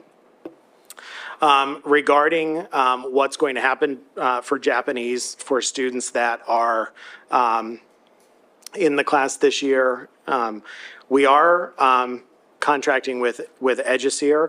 I have been in contact with a number of folks that have a synchronous option, and we're exploring that to see if, worst case scenario, is there a synchronous option that we can use. Regarding not being able to connect to the equity meeting last month, there's really good reason for that. We didn't have an equity meeting last month, so you didn't miss anything. But we do have an equity meeting this week, so we'll look for you. And if you're not on there, I will email you the link. We have just one board meeting a month. We're doing the curriculum committee meeting. We're just not doing it inside of a regular board meeting. Okay. Let me be very clear about something. People can be mad at me. People cannot like me. But when you say that I'm experimenting on children, that's where I draw the line. That is absolutely where I draw the line. I am not experimenting with children. We would never experiment with children. And I think that was an absolutely unfair comment to make. I am not an unethical person, and I am not going to stand for that type of comment directed at me. I respect the person that said it, and I hope the person that said it respects the comment I just made. Regarding the rest of the walk zone information, so the question was, when did we submit the information to PennDOT? PennDOT was contacted on February 13th. Keep in mind that there is nothing legally that we have to do, right? But so many people were concerned, and I was concerned, as were some board members and other administrators, about some of the areas that students were going to have to walk. And so we did reach out. We're not cherry picking anything. We know there are a number of places that are already designated hazardous. We're not going to submit those areas that we already know is hazardous to be evaluated again. So we're not cherry picking anything. We've been in contact, Mr. Lill's been in contact with our representative from PennDOT. I've been in contact with our representative from PennDOT. When we submitted everything, which is about a month ago now, we asked for the timeline for the evaluation to be back to us. And the gentleman jokingly said, 2 weeks, maybe a little shorter, maybe a little bit longer. The reason you haven't heard anything is because I don't have anything to share.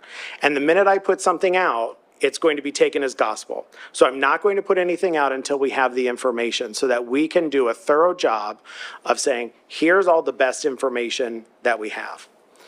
So what are we doing? It was asked if, it was asked why we haven't shared walking routes. We've been clear that we are not going to share walking routes until we have a final decision about everything, because we still, in the meantime, have a transportation department to run on a daily basis. So once we have the information back from PennDOT, we'll be able to share with the board some recommendations about, do we keep the expanded walk zone? Do we shrink it? Do we go back? What other efficiencies can we find? We've been talking about opt-outs. We've been talking also about combining stops at the high school. It might be a combination of these things. Simply combining stops at the high school does not result in the amount of time that we need to find the efficiencies. I completely agree with folks that don't think it's fair that Harriton is not affected. That's out of my control. I don't have the power to deem routes hazardous, nor am I ever going to be in that business, because we have to have an objective way to deem routes either safe or hazardous. I'm happy that we were able to, I think it will be a good community service project, the 3D walkway, and I think there's some more opportunities, maybe not just in front of the high school, but also in some other locations.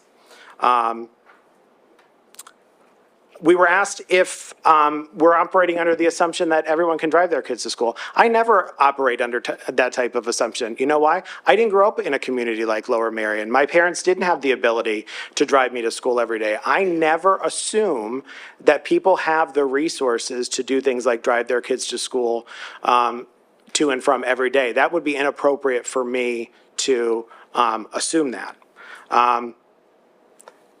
We've been asked if it's a budget issue. It's not. You know, we're not changing the walk zone to save money.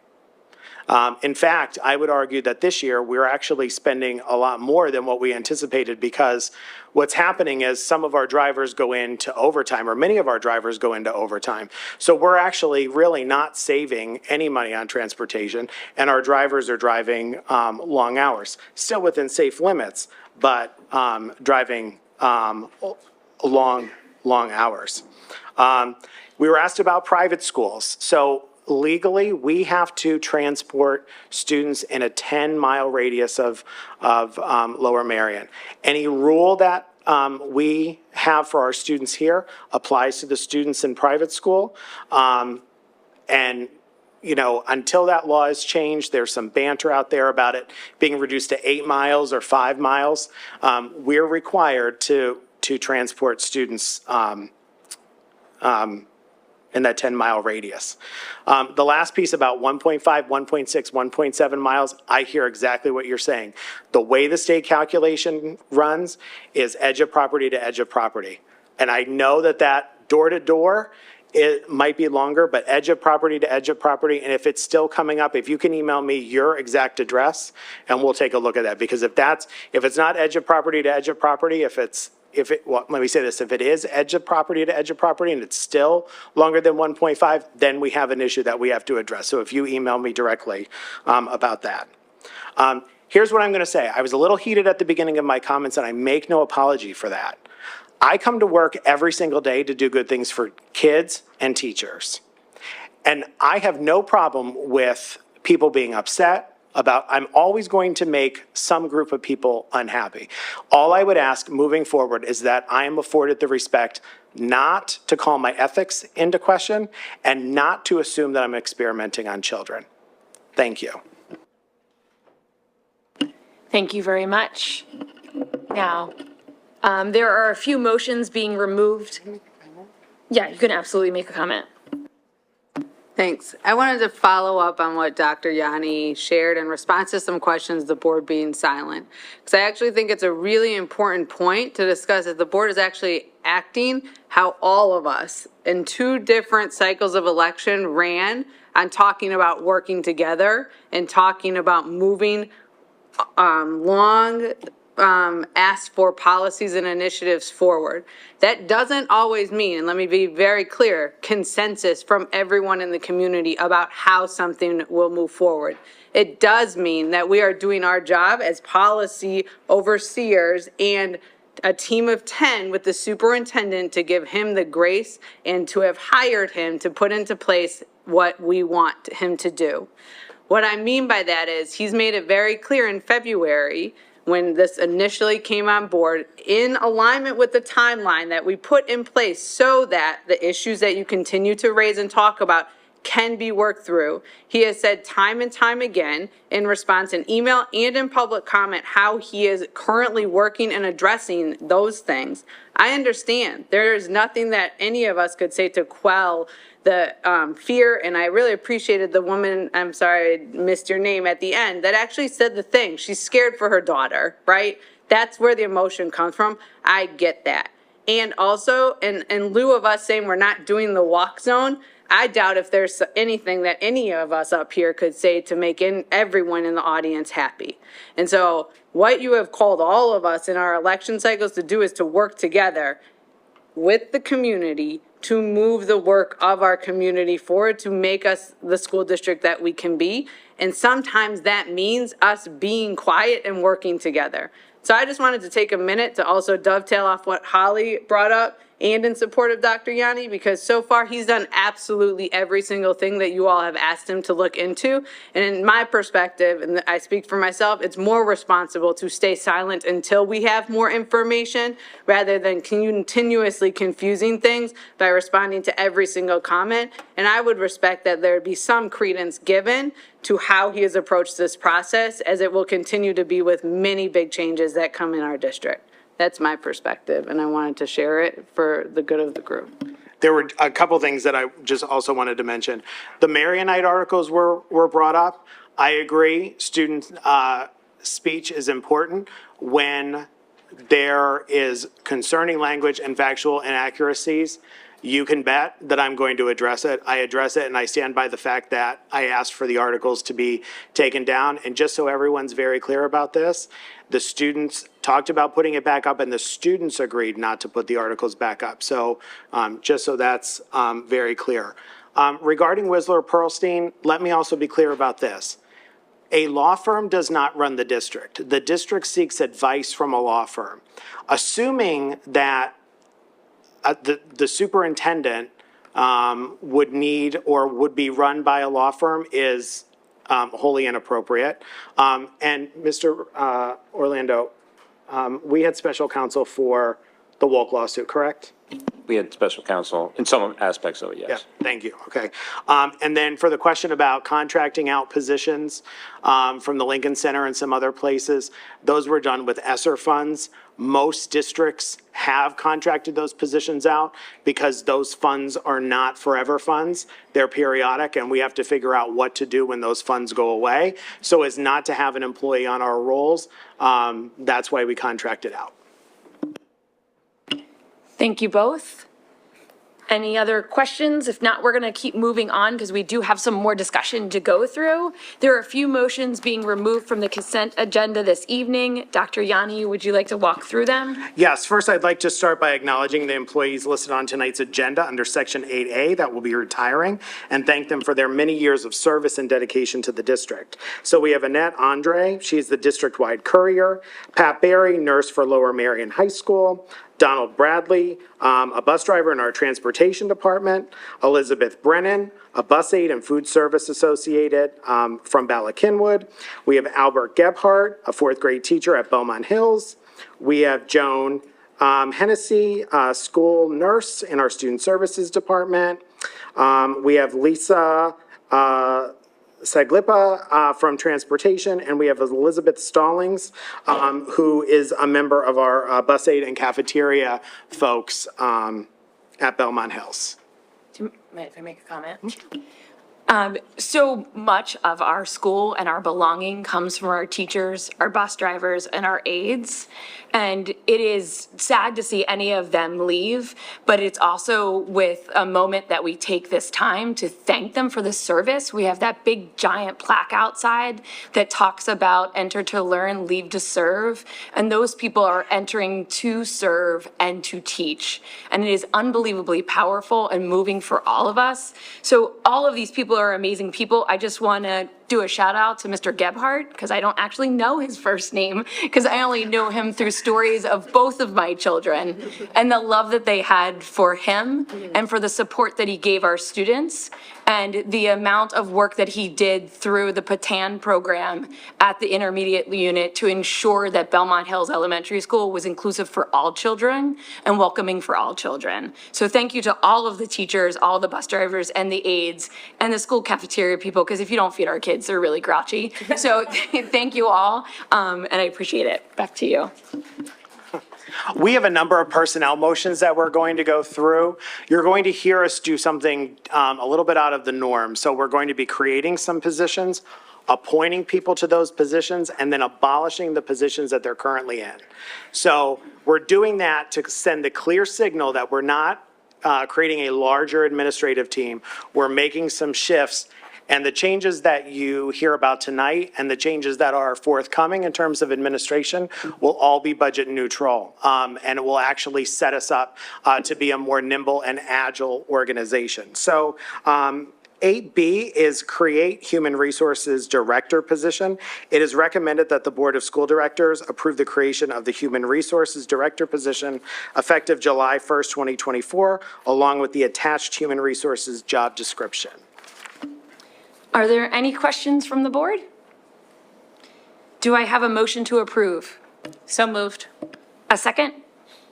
Second. All in favor? Aye. Any opposed? Abstentions? Motion passes.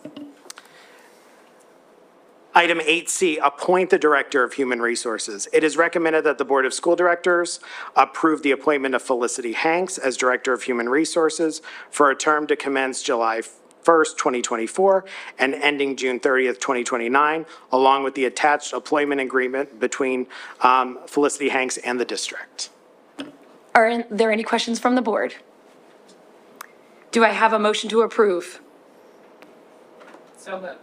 A second? Second. All in favor? Aye. Opposed? Abstentions? Motion passes. And now we're actually going to abolish the position that she's currently in, okay? Now, once she's moved, so we're going to abolish the Human Resources Manager position. So it is recommended that the Board of School Directors abolish the position of Human Resources Manager effective July 1st, 2024.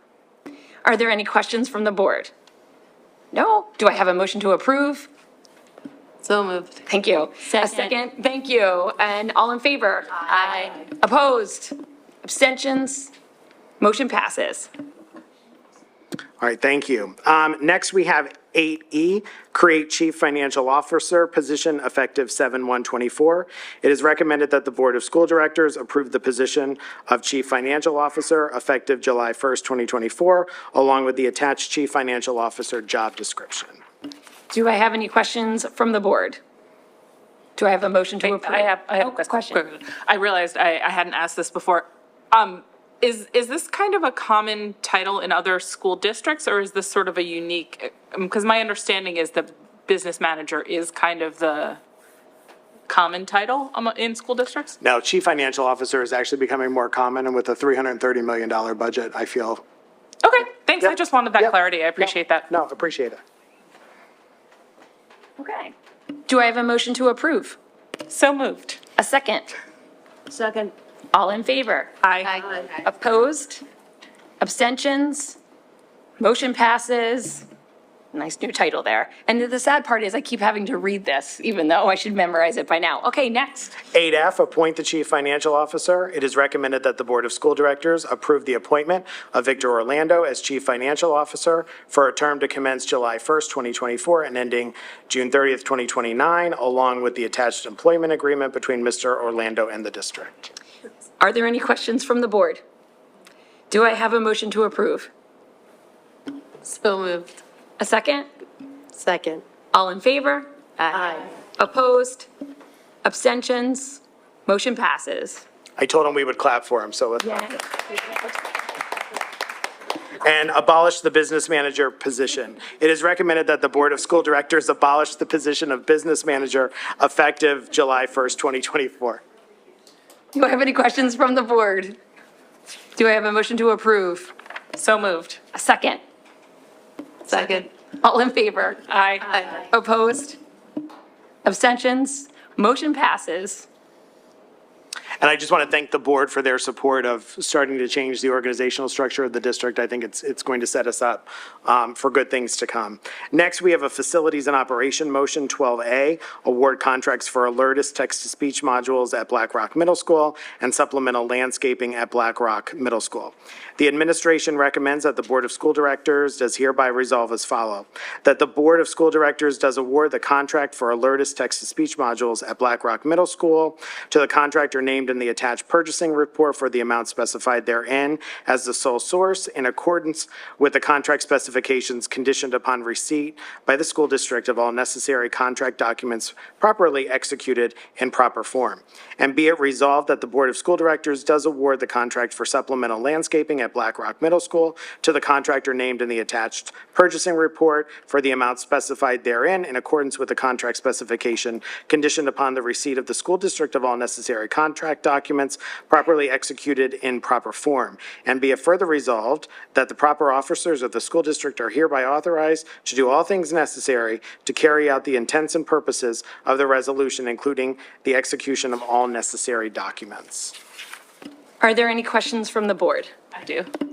So we discussed, I wanted to talk about the supplemental landscaping portion. We discussed this in facilities, and part of why we're talking about it now is that we wanted to talk more about it in the full board so that we didn't come to enough consensus to bring it forth as recommended by the Finance Committee. The one thing I wanted to clarify is that motion doesn't specify which parts of the bid, like which alternates, because there's a base bid, there's alternate 1, 2, 3, 4, 5A, 5B, 6, and 7. And we had discussed, I know personally, I wanted to go with the base bid alternative 4 and bid alternative 5A, which was a seat wall as opposed to just pouring asphalt in a particular space. But I don't know if Jason or anybody else wanted to Mel, if you wanted to talk about it. Yeah, I would say that those were the ones that I understood that we were going to be, that were recommended as far as what we would, base bid, alternate 4 and alternate 5A. These 3 items have been discussed for quite a long time in facilities meetings. They were, both of the 2 original ones were part of the original bid. The dead and missing plantings were added on, but we have known this cost was coming up for a very long time. And as far as the asphalt walkway, we know that has been coming, and the seat wall that has been talked about for over a year. So I would recommend that we approve it. So I would like to separate the two. I think the alertus, I mean, I don't think there's any issue with that, at least from my standpoint. As for the supplemental landscaping, I think there's a lot of questions that are unanswered. Specifically, this is the first time that some of us have really examined this, and we've asked for additional documents. They've been provided today. I would think that unless there's some sort of negative impact that will happen, I'd ask that we push this off for a month, the landscaping component of it, so that the new board members can take a look at it. It might not change anything, but at least that we feel comfortable enough approving. It's $148,000 for the base bid, which is what I think they're looking for.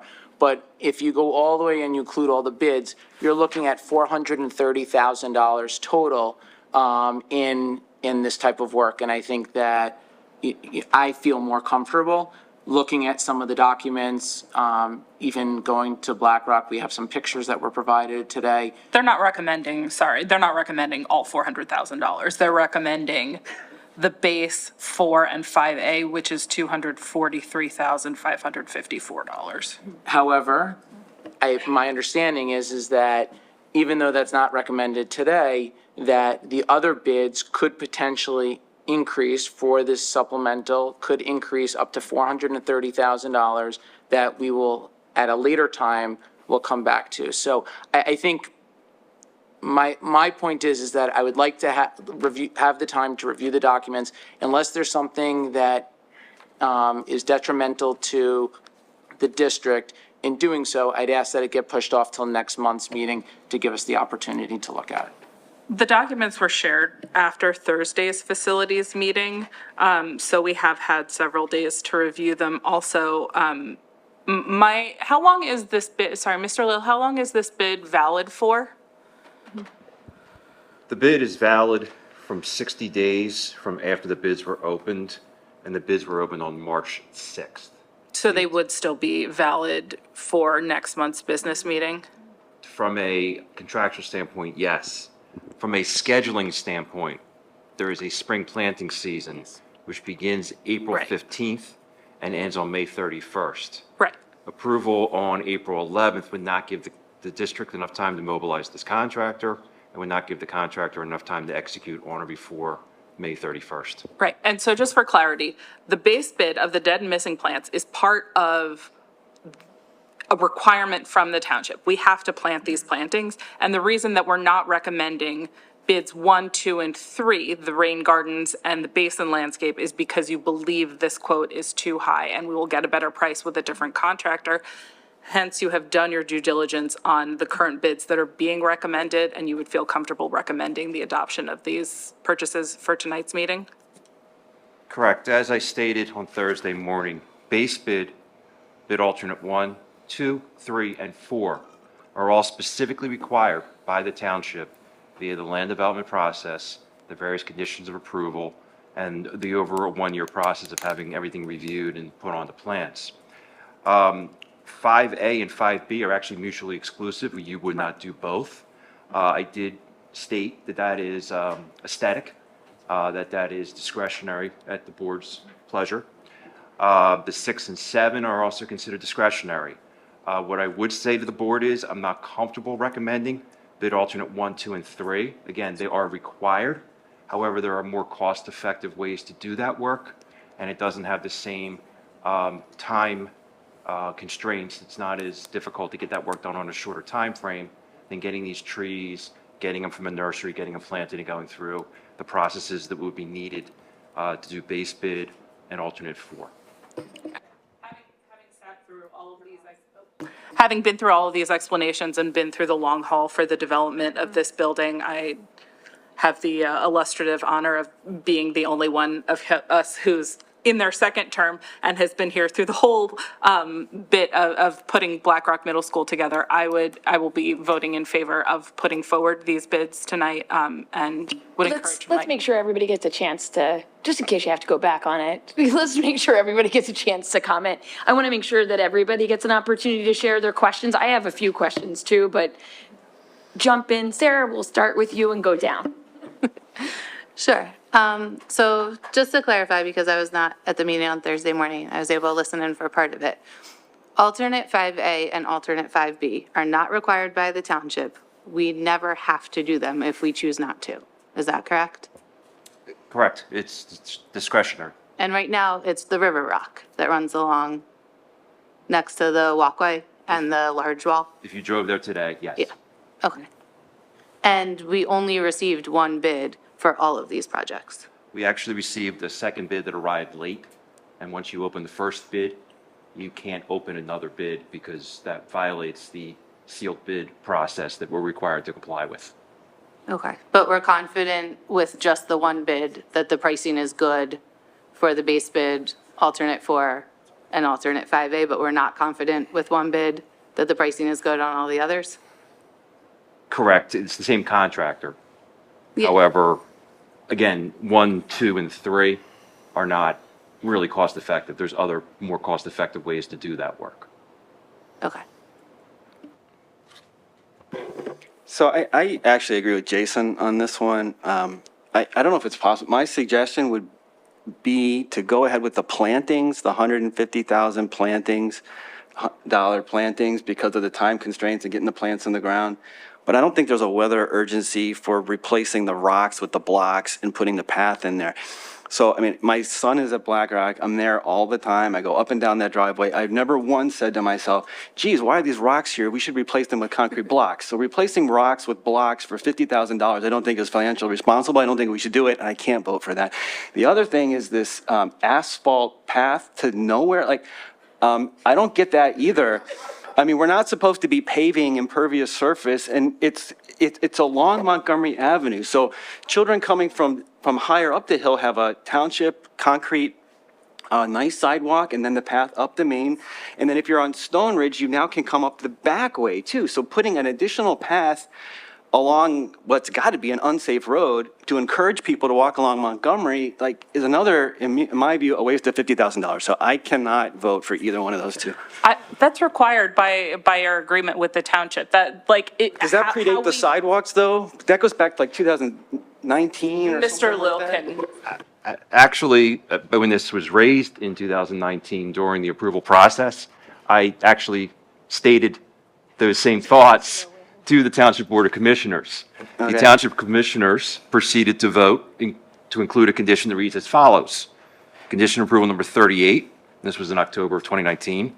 A portion of the proposed sidewalk on North Stonebridge Lane shall be installed up to the lower edge of infiltration basin C1, at which point a new 6-foot wide path shall be installed as directed by staff that wraps around the infiltration basin and connects to the sidewalk proposed along the internal driveway leading to the school from Montgomery Avenue. That is one of the conditions that we were required to comply with in order to get the township approval to build the school. Can we ask them to revisit this, though, now that several years have gone by and we have the other ways for people to get up to the school safely? Like, there are currently existing safer ways to get to the school than this new thing. So I have this on my list to talk with the township manager about, to see, I mean, it might be that we have to request a variance. I have to say, if we're required to get a variance, I don't think we'll get the variance, but as I said to Mr. Lill earlier today, I have a lunch meeting with the township manager after spring break, and that's something that I can bring up with him. Would you be able to maybe speak to them about the plantings too? I mean, remember those plantings, we already paid $148,000 for that died, and now we're planting them again. So, I mean, maybe that could be part of that conversation as well. Just an idea if it were to be pushed off for the month. But I thought, did we get credit for that? And so we're using that credit to pay for this 150 or? So we never got a credit. What happened was Or a settlement, some deal, right? What happened was that apparent and correct, or do you want to explain? I mean, There was a global settlement that was negotiated for our outstanding claims. And these costs were accounted for when we were taking part of considering the settlement. Yeah, this has been an ongoing thing. It's not a thing that anybody's created for any of this. This is literally just trying to finish the project. so the construction company claimed that we owed them $1.2 million. We settled for 900 where we paid them 900,000 or 800,000.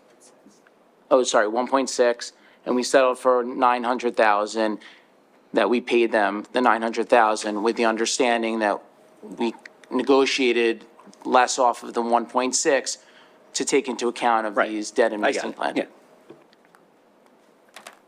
Abby? I have a question that's more about semantics. So if they're called alternate 1, 2, 3, 4, 5, but they're not optional, I'm confused. Because if they're required by the township, can you just clarify that? Contractually, when you put a construction project out, there has to be a base bid, a core amount of work. And it's very common that there will be bid alternates so that there could be things priced out specifically so that the board can choose what items to enter into the contract with the construction company. It doesn't negate or change any obligations or requirements that we have with the township. We have the right to perform this work in any fashion we see fit with whatever contractor is selected based on our contracting requirements. So rather than lumping everything into one price, again, the base bid was the trees, and then looking at various aspects that we knew could be clearly identified as alternates. That's how you get a bid alternate 1, 2, 3. Again, projects do go up the public bid are frequently structured that way. It's more contractual and more bid process, but it doesn't negate, the township requirement. We're still going to have to do that work, but we're not obligated to do it with this contractor and beholden to that contractor's price on the alternates. Base bid's different story. Okay, thank you. I have another question, which may have been discussed, and I wasn't able to call in to the Thursday meeting. The plantings that didn't survive, do we know why, aside from just, nature sometimes doesn't work out? And are we making sure that we're not going to replant the similar kind of plant? A combination of a lot of things. The quality of the installation left much to be desired. And in specific areas where we had a pretty high mortality rate, for lack of a better term, we did speak to the township and say, look, is this really the right species? And there was conversations, there was adjustments made to try to find something that's a little more, has better survivability in that area. But I also can tell you that I was not impressed by how some of the original trees were planted, so that didn't help their cause. And last question. So the township, I know, has a sort of a greening approach, and they're offering to plant trees for homeowners or for residential members of the community. So I'm curious if that's something we could also partner with them.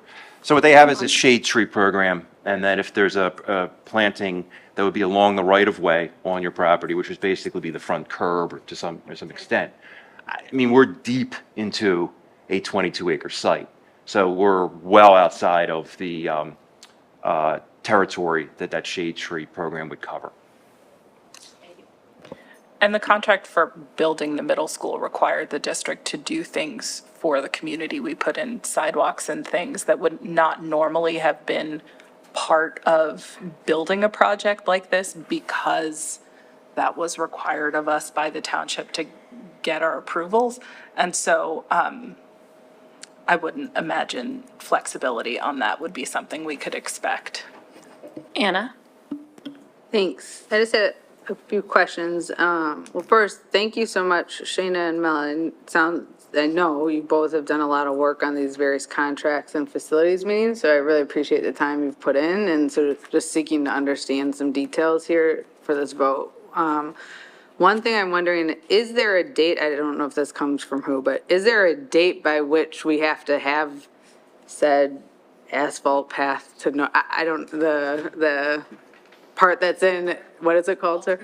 The alternate four done by, so I know it's required by the township. Is there a date it is required to be installed by? So technically, we're currently in non-compliance Okay. as of this date. So what's been able to happen, though, is because of our conversations with township staff, and that they see that we're demonstrating a good faith effort to resolve these issues in a timely fashion. Obviously, when we're speaking to them in January, they're well aware of the fact we're not going to plant the trees in January, and that we've been very cooperative with them to work with getting this in front of the board. And I did tell them it's contingent on board approval, and getting things installed within the planting seasons that are available, which are some limited windows. So Not the plants. the sidewalk, technically, we're in non-compliance now. Okay, and what's the penalty for being in non-compliance? You could be fined $100 a day, or $1,000 a day, I think. How much is it, 100 or 1,000? I'd have to go back and look specifically. I have to look at the last violation notice they sent us.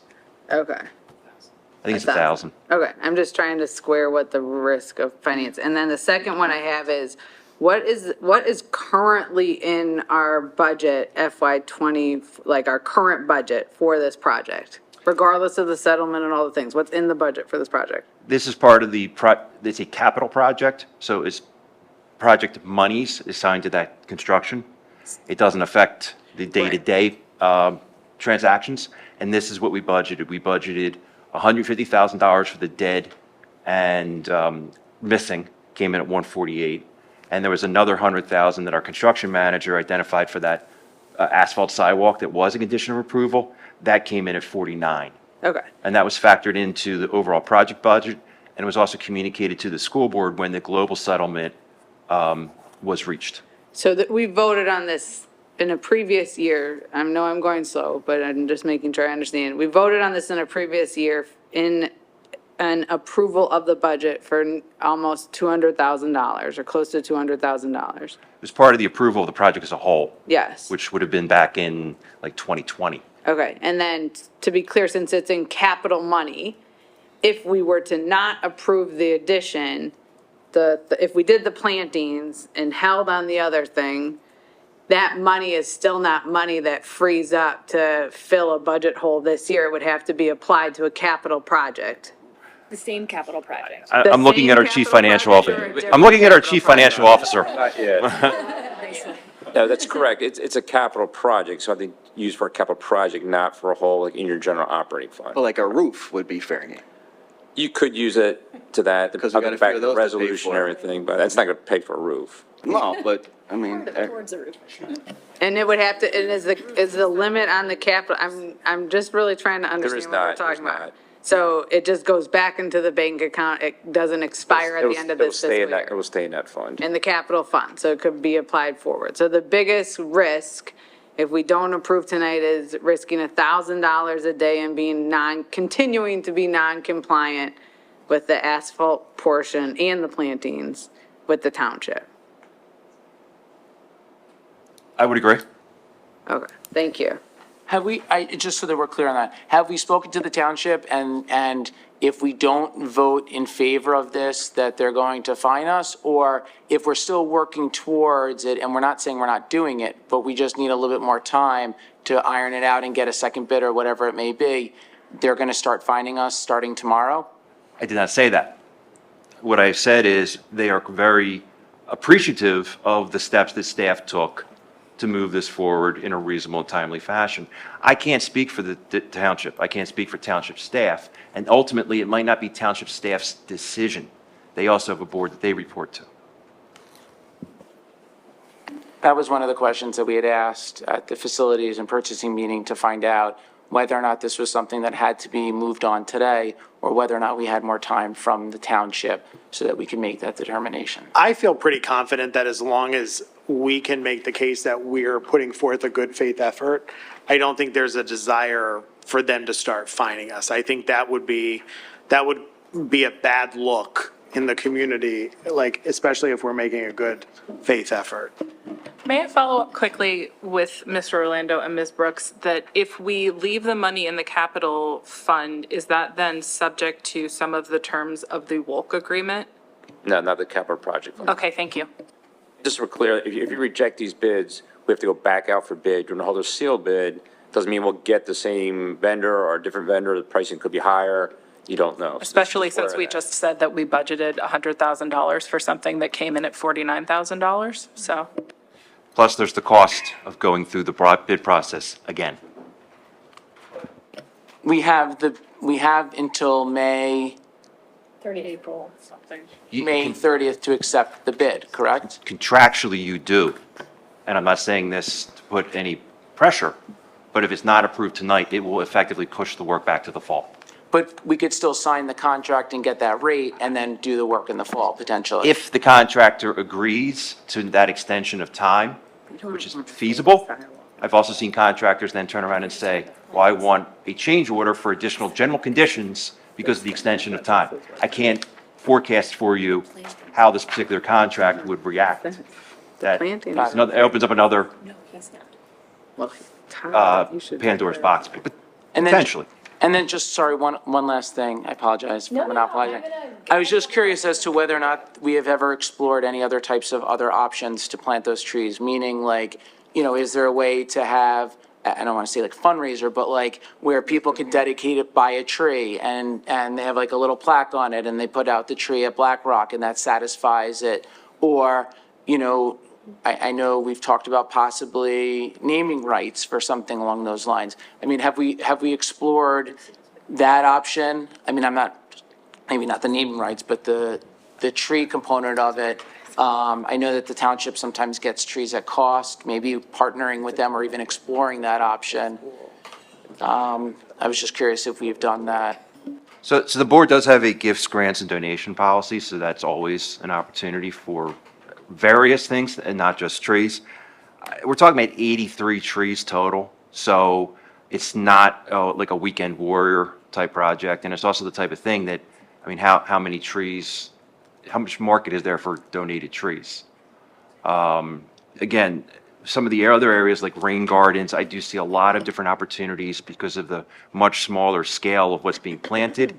But, you know, when you're talking about 6 to 8 foot tall evergreen trees, you're into heavy equipment and getting the right tree from the nursery, having the right species. It has some definite specifications. And then also, if we start having the weekend warrior approach, it starts opening up, you know, injuries and if we're liable and, you know, anything of that nature. So this is certainly on the trees. I think we're into a construction project by its nature. If I can just make a quick note on this too. Correct me if I'm wrong, I believe we were going to do this planting in the spring and then it got delayed. And then we were going to do it in the fall and it got delayed. We also have the bill to be good neighbors to the community around us and make sure that the property and what we have in the property looks nice for the community around us. And this bit, and if we do, it's going to push it back to the fall. So then again, we're going to have another summer with and with this really hot weather that we're getting now with climate change, we need to be able to plant early in the spring. if we're going to move forward with any one of these bids, I would say we need to get the base bid for the dead and missing plantings tonight. Okay. Well, that was my question. Can we split them? Yeah, I mean, so we're gonna go through this real quick one more time for the fun of it and to one more question and then I'm gonna Sorry. get in. Who was the company that originally did the plantings that did not make it? Is it the same company? That was the company that we had a global settlement with, and that company is nowhere near these bids. Okay. Nor will they be anywhere near that property anytime. And has the company that gave us the bid done any landscaping work for the district, and has that worked out well? Not for the district, but they've done work in other areas. They've provided their qualifications. It's a nursery, landscaping company. It's also better to have it directly with the landscaping company because we were dealing with a maybe subcontractor when we were putting together a $90 million construction project to do the whole school. Okay, now I'm gonna go in with a few questions and hopefully clarifying this. So just to keep it completely clear and just go back to Jason's original question about the 148 to the 450. What we have, and I'm looking at this document where you have highlighted in yellow all the things that we need to do. If we break them up into different projects, we have the tree landscaping at 148, the pathway to nowhere, which is gonna stay named that because it's work for around 50,000. Until someone puts naming rights on it. There'll be a plaque at the end of it with the naming rights. Are there any other pieces as a part of this larger project that we are in compliance to do now, right? Yeah. Technically, we're required to comply now. We've been in that building for a year. No, is there any other parts of the compliance project? No, this is, the building has a full certificate of occupancy, so everything's covered from fire protection to plumbing to electrical, no issue there. This is not uncommon that in Lower Merion Township, after you occupy, there is an extensive landscaping, planting, it's all under their natural features code, which is an extensive chapter in their code 101 Yep, specifically. So- So, I'm sorry. no is the answer, that's cool. Yes, and I'll let you finish your questions, because I do No, have a that was it, suggestion. I was just, Okay. it's just those two parts, that's really all that we're talking about here, even though we have a, I'm sorry, what two parts? Or We have to do 2, 3, and 4 at some point, correct? we will find ways to do that for a more cost-effective way. okay, so let's just break that down so everybody is in understanding. We have 150 for trees, plantings. We have 50 for the pathway to nowhere. We have to do 3 and 4. What are those two things? Because the next time we go through this, I don't want to do this again. I want to have everything together. We have to do. well, there's the rocks to blocks $50,000 thing too. So if I can make a suggestion, if it pleases the board, and again, merely a suggestion, Just make it quick. vote on the base bid. No, I really want to understand all 4 pieces and the full estimate of those 4 pieces before we dive into this. So 1 is the 150 trees. Correct. 150K for trees. Right. 2 is the 50,000 pathway. Correct. What are the 2 other parts? According to this bid, well, the other parts are rain gardens and basin landscaping. Rain gardens and basin landscaping. And the So- pricing that you see in front of you, I would consider it null and void, because I'm asking or suggesting that you reject those alternates. There are more cost-effective ways to do bid alternate 1, bid alternate 2, and bid alternate 3. I hear you. That's not my question. My real question is going back to Jason's initial point, saying this isn't a $200,000 project. It's more than that. It can be up to $450,000. And that when we're looking at this project, we may push the trees forward because of Melanie and Shayna's point, but it really does have 2 other components that we're not putting the price tags on the tables right now. And all of that money is sitting, Vic, in the capital project. Got, right? Okay. Just want to make sure we're breaking it down, because when we do, if we do choose to take a conversation back to commissioners, we want to make sure we're taking the full conversation back and not just nitpicking at pieces as they come up and reevaluating it. Now, back to one of my original questions. When we put these trees in, the conditions we're putting them in is not just for greenery for the community, and it's about stormwater runoff, and it's about losing topsoil. Is that correct? All of the above. It's very important that the property is properly buffered. That's part of one of the requirements of the township, very specific in their codes. When you're dealing with rain garden A, rain garden B, and the landscaping, there does requirements to have cover there so that these stormwater management features, these stormwater management structures function correctly. Great. So ultimately, we need to bring it to that point. Perfect. So with the stormwater runoff, with the loss of erosion, and back to Melanie's point with all of these plans are public and reviewed by the community over and over again while they're being approved, correct? So this is not only an agreement with the compliance, with the commissioners, but also with the community, correct? The entire land development process was a public process.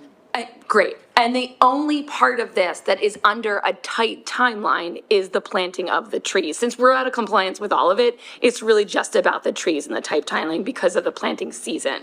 The trees are where that April 15th to May 31st really makes the most Great. impact. So I would like, I don't know how to do this correctly, we're Robert's Rule of Order, but I'd like to suggest we break these all down. 1, we approve the text-to-speech modules. 2, we put on the table the trees. And then 3, we put on the other projects, including the walkway. Ms. Brooks is going to walk us through. Okay, so you're just going to first make your motion for the trees?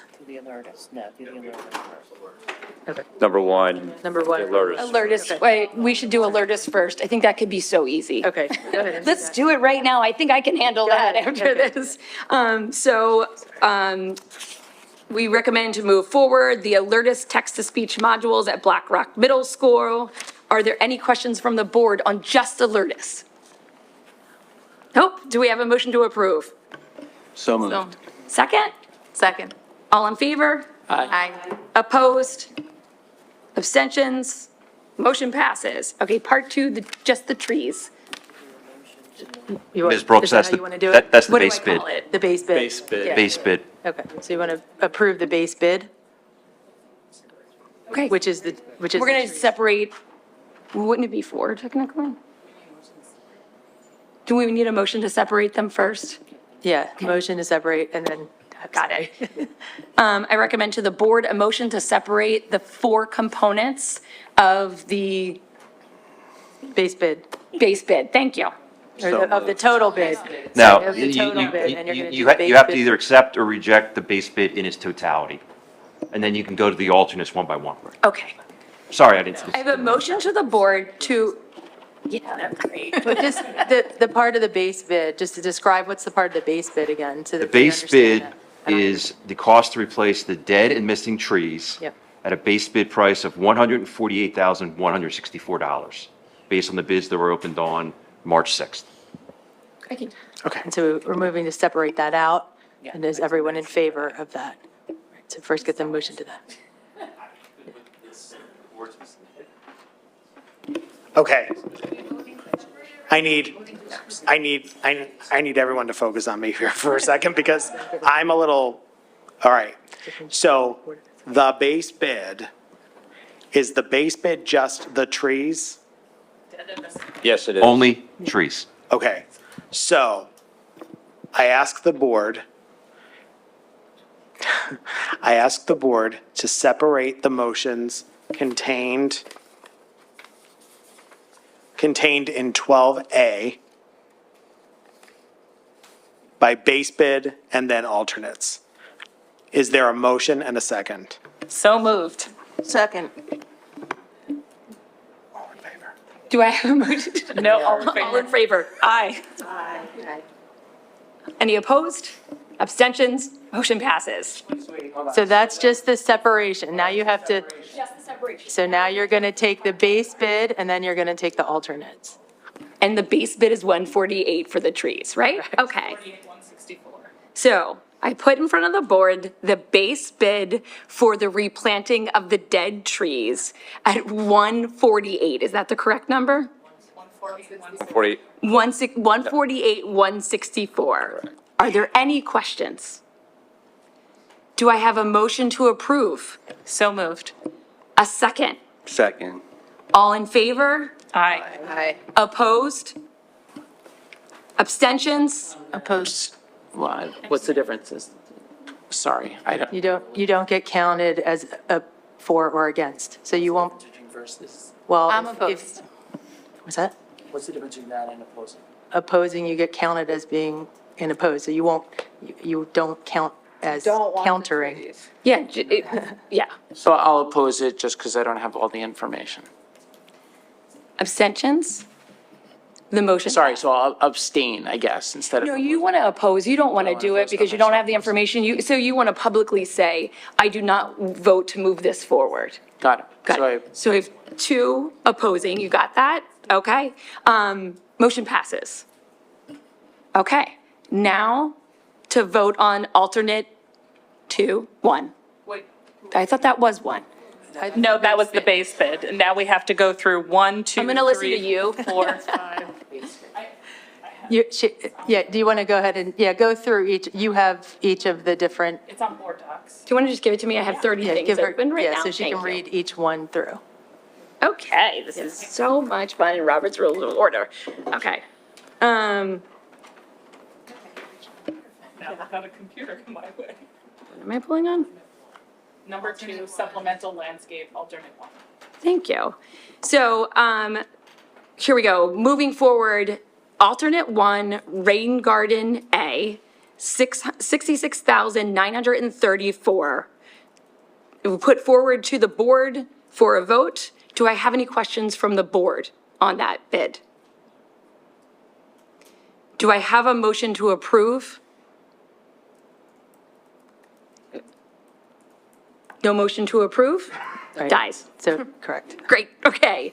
Okay, now I'm put forward to everybody, bid alternate 2, Rain Garden B, that's $55,755. I put forth to a motion for the board to approve. Do I have anybody that approves this motion? Nope. Moving on.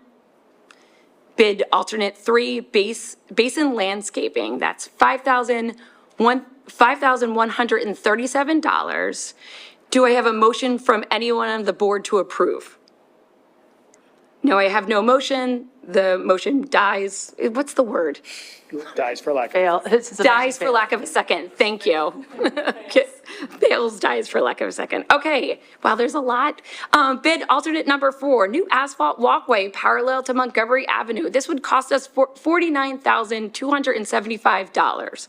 Do I have a motion from the board to approve? So moved. Do I have a second? Second. All in favor?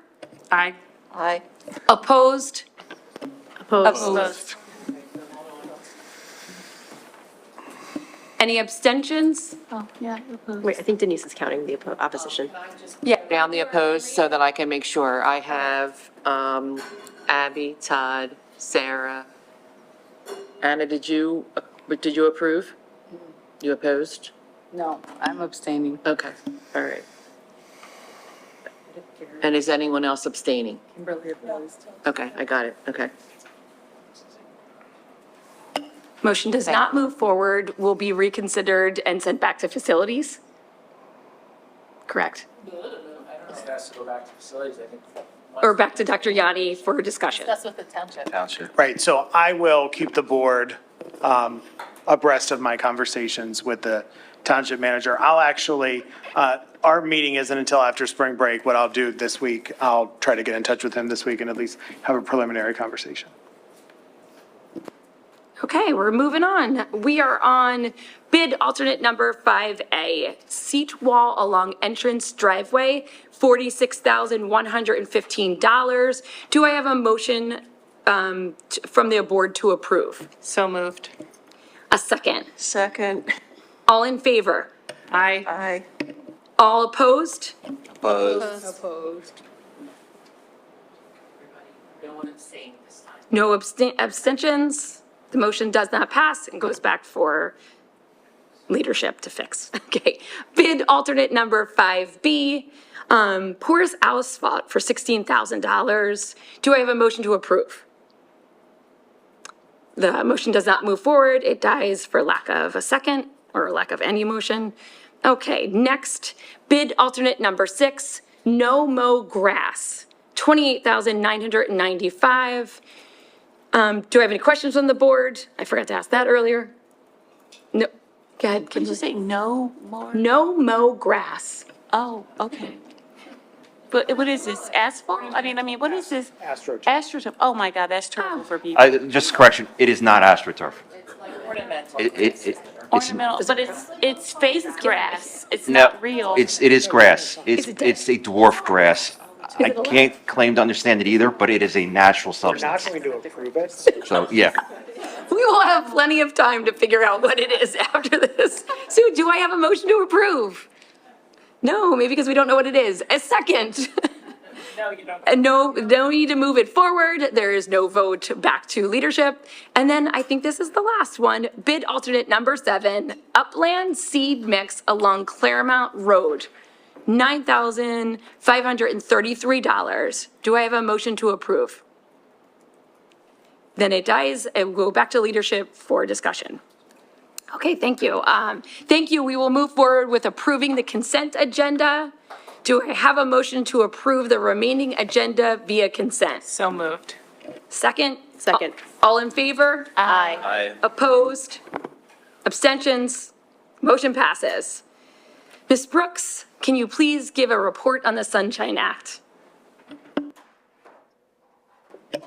In accordance with the Sunshine Act 93 of 1998, the Board of School Directors met for informational session and executive session on March 18th, 2024, for the purpose of personnel and collective bargaining negotiations.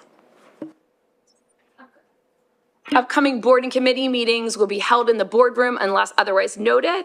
Monday, April 15th is the regular business board meeting at 7 p.m. here. Committee meetings recorded and live streamed. Wednesday, March 20th will be Equity and Anti-Racism Committee via Zoom at 7 p.m. Friday, I feel like I'm in class and everybody's packing up. Friday, March 22nd, Finance Committee meeting, 7 p.m. via Zoom.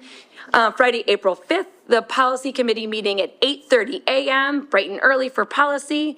Monday, April 8th, Curriculum Committee meeting will be in this room, 7 p.m. Thursday, April 11th, Facilities and Purchasing Committee meeting at 8:30 a.m. And Wednesday, April 24th, Legislative Committee meeting at 7 p.m. at the Lower Merion High School. Thank you all very much. It's been a fun. No. 1 second, I'm so sorry, but I had the wrong time. It's the Finance Committee meetings are at 8:30 a.m. via Zoom on March 22nd, correct? They're not at night, on a Friday night, right? Okay, thanks. Friday, March 22nd, and I am just going through here. Friday, March 22nd, Finance Committee meeting at 8:30 a.m. via Zoom. Thank you. There are no further business. This meeting is adjourned.